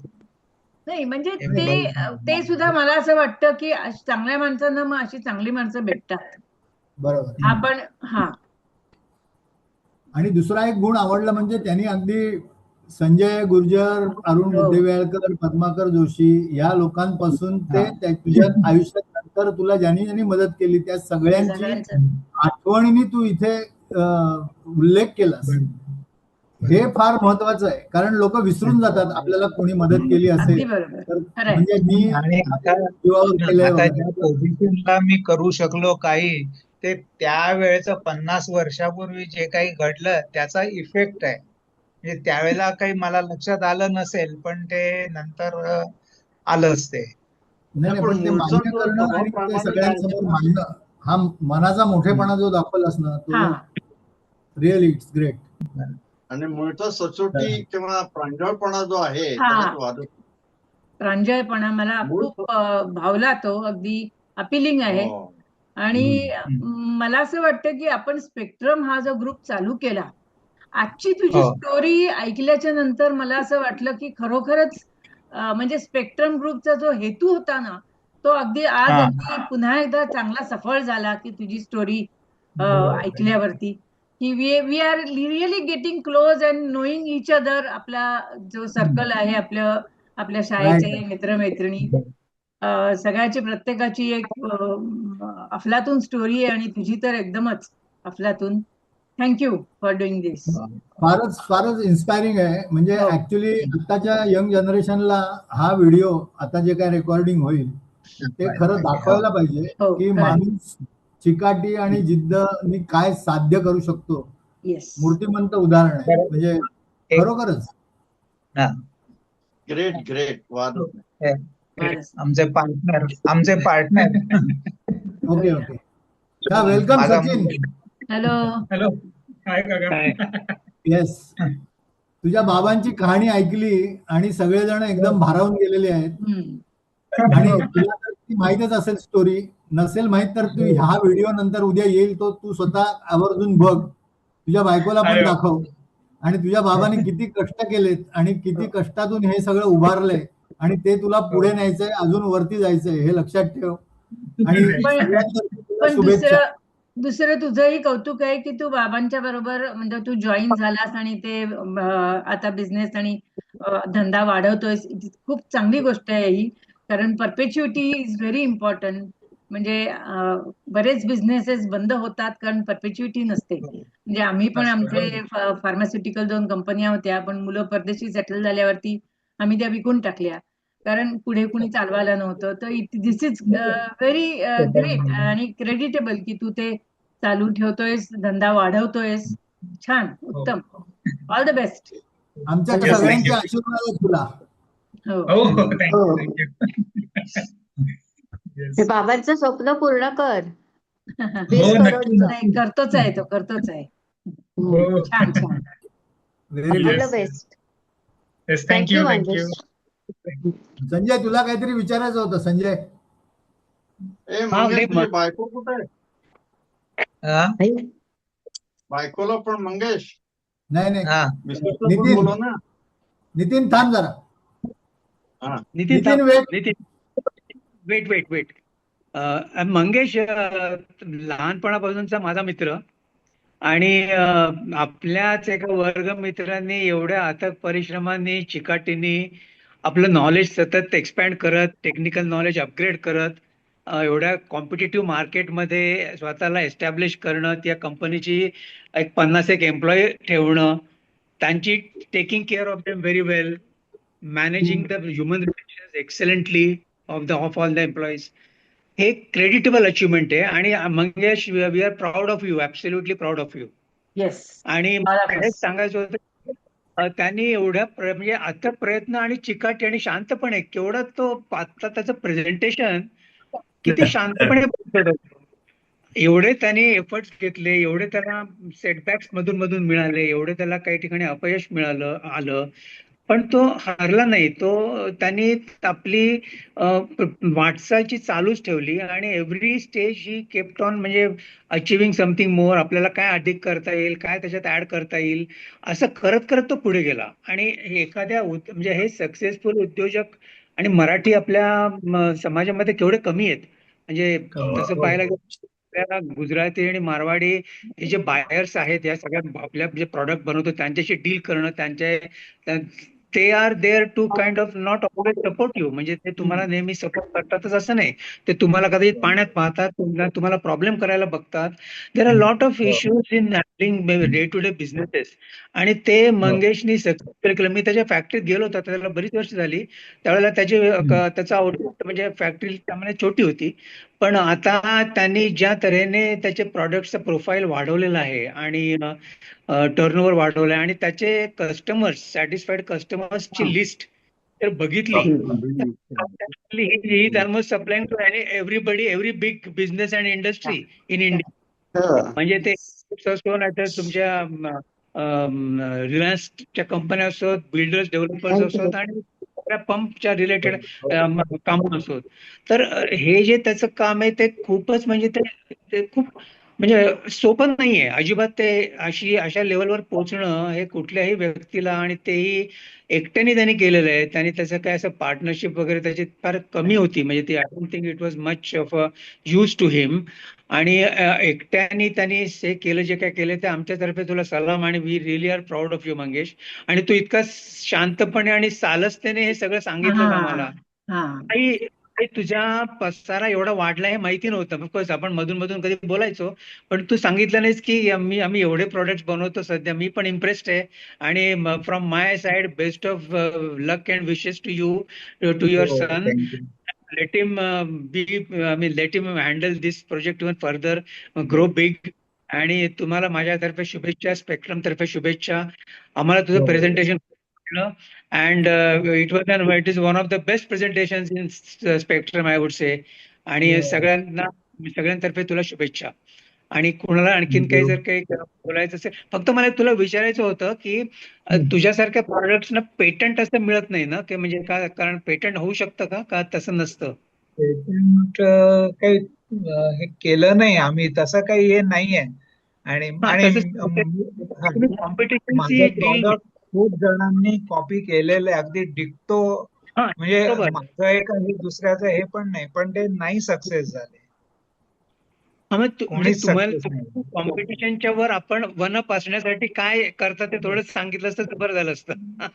काय म्हणजे ते पेटंट नसेल तर तुम्हाला तुमचं प्रॉडक्ट कॉम्पिटिटर पेक्षा सुपिरियर कसं असेल, so that you get more business. तर त्याच्यासाठी तुम्ही काय करता, म्हणजे त्याच्यामध्ये तुम्ही कसं एफर्ट्स घातले, ते पण एक इम्पॉर्टंट फॅक्टर आहे. नाही सांगितलं तर चालेल, पण ते विजिबल. मी सांगितलं ना की आम्ही सपोर्ट पण करतो, आणि जर काही पाहिजे असेल तर ते तुम्ही दिलं असं नाहीये. म्हणजे बऱ्याच ठिकाणी यांच्या कस्टमरच्या पैसे पण वाचवलेले आहेत. आणि आफ्टर बरोबर. सेल्स सर्व्हिस तुझी खूप चांगली असणार आहे. त्यामुळे लोक that is also very important.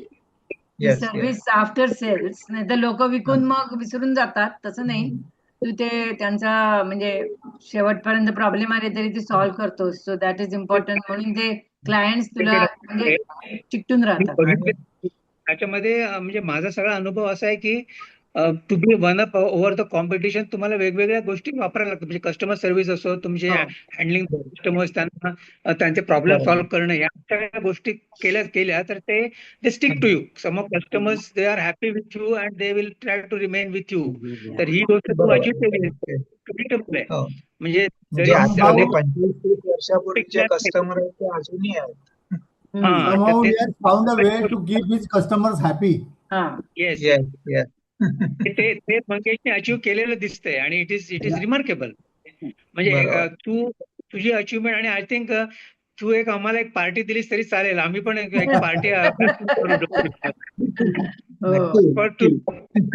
नाही पण सक्सेस. नाही, आता एक मी जरा तुम्हाला सांगू इच्छितो. आपण नेरळला जे गेट टुगेदर केलं आता गिरीशच्या फार्म हाऊस वरती मागच्या वर्षी, तर त्यावेळी मंगेशचा मला फोन आलेला आणि त्यांनी त्याच वेळी त्याचं काय झालं होतं, त्याच्याबरोबर जे पार्टनर्स होते तर त्यांनी पार्टनरशिप विड्रॉ केली and he became sole owner of his company.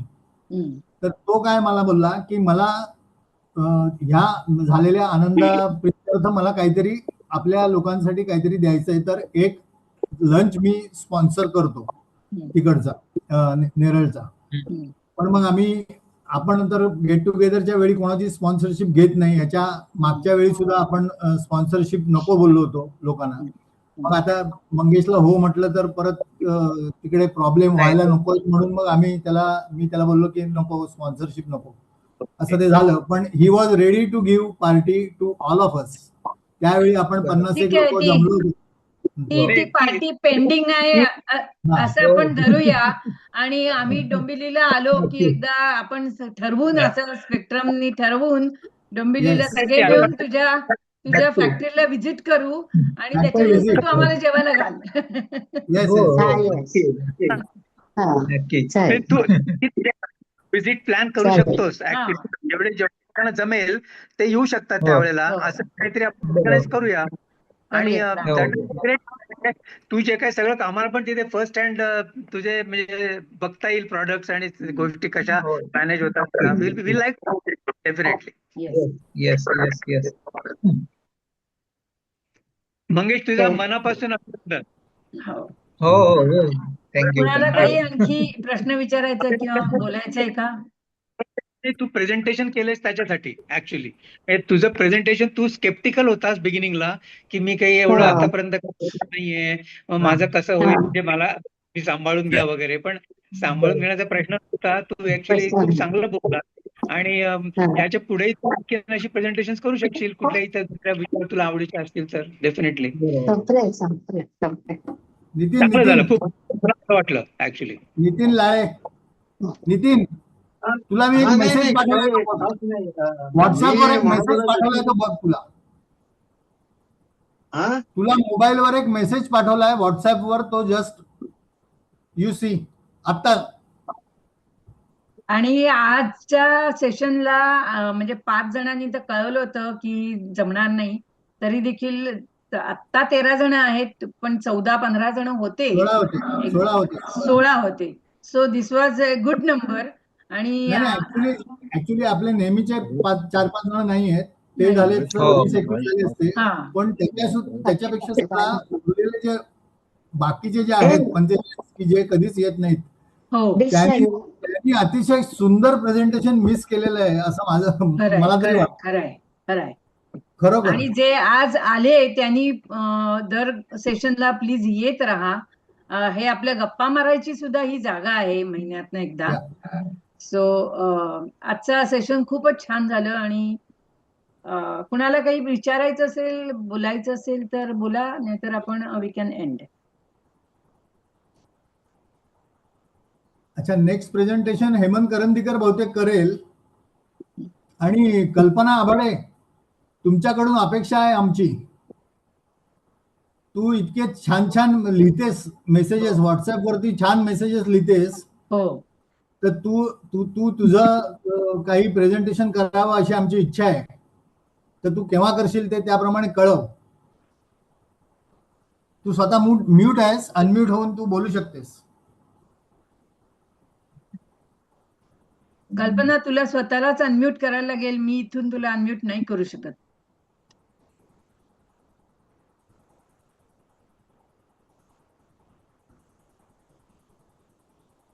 Anyway, she is not responding. चलो, let us conclude. Okay. Okay, conclude now. A very good सगळ्यांचे session. आभार. Thank you much for your presentation. Thank you. Thank you very much. Thank you Mangesh. Bye bye. छुपा रुस्तुम माहित नव्हता आम्हाला, तो आता कळला. Okay. Everybody, good night. Very Good nice night, good night. session, and I'm happy. Yes. Okay. Yes. I'm ending the meeting and Yeah. I'll stop the recording.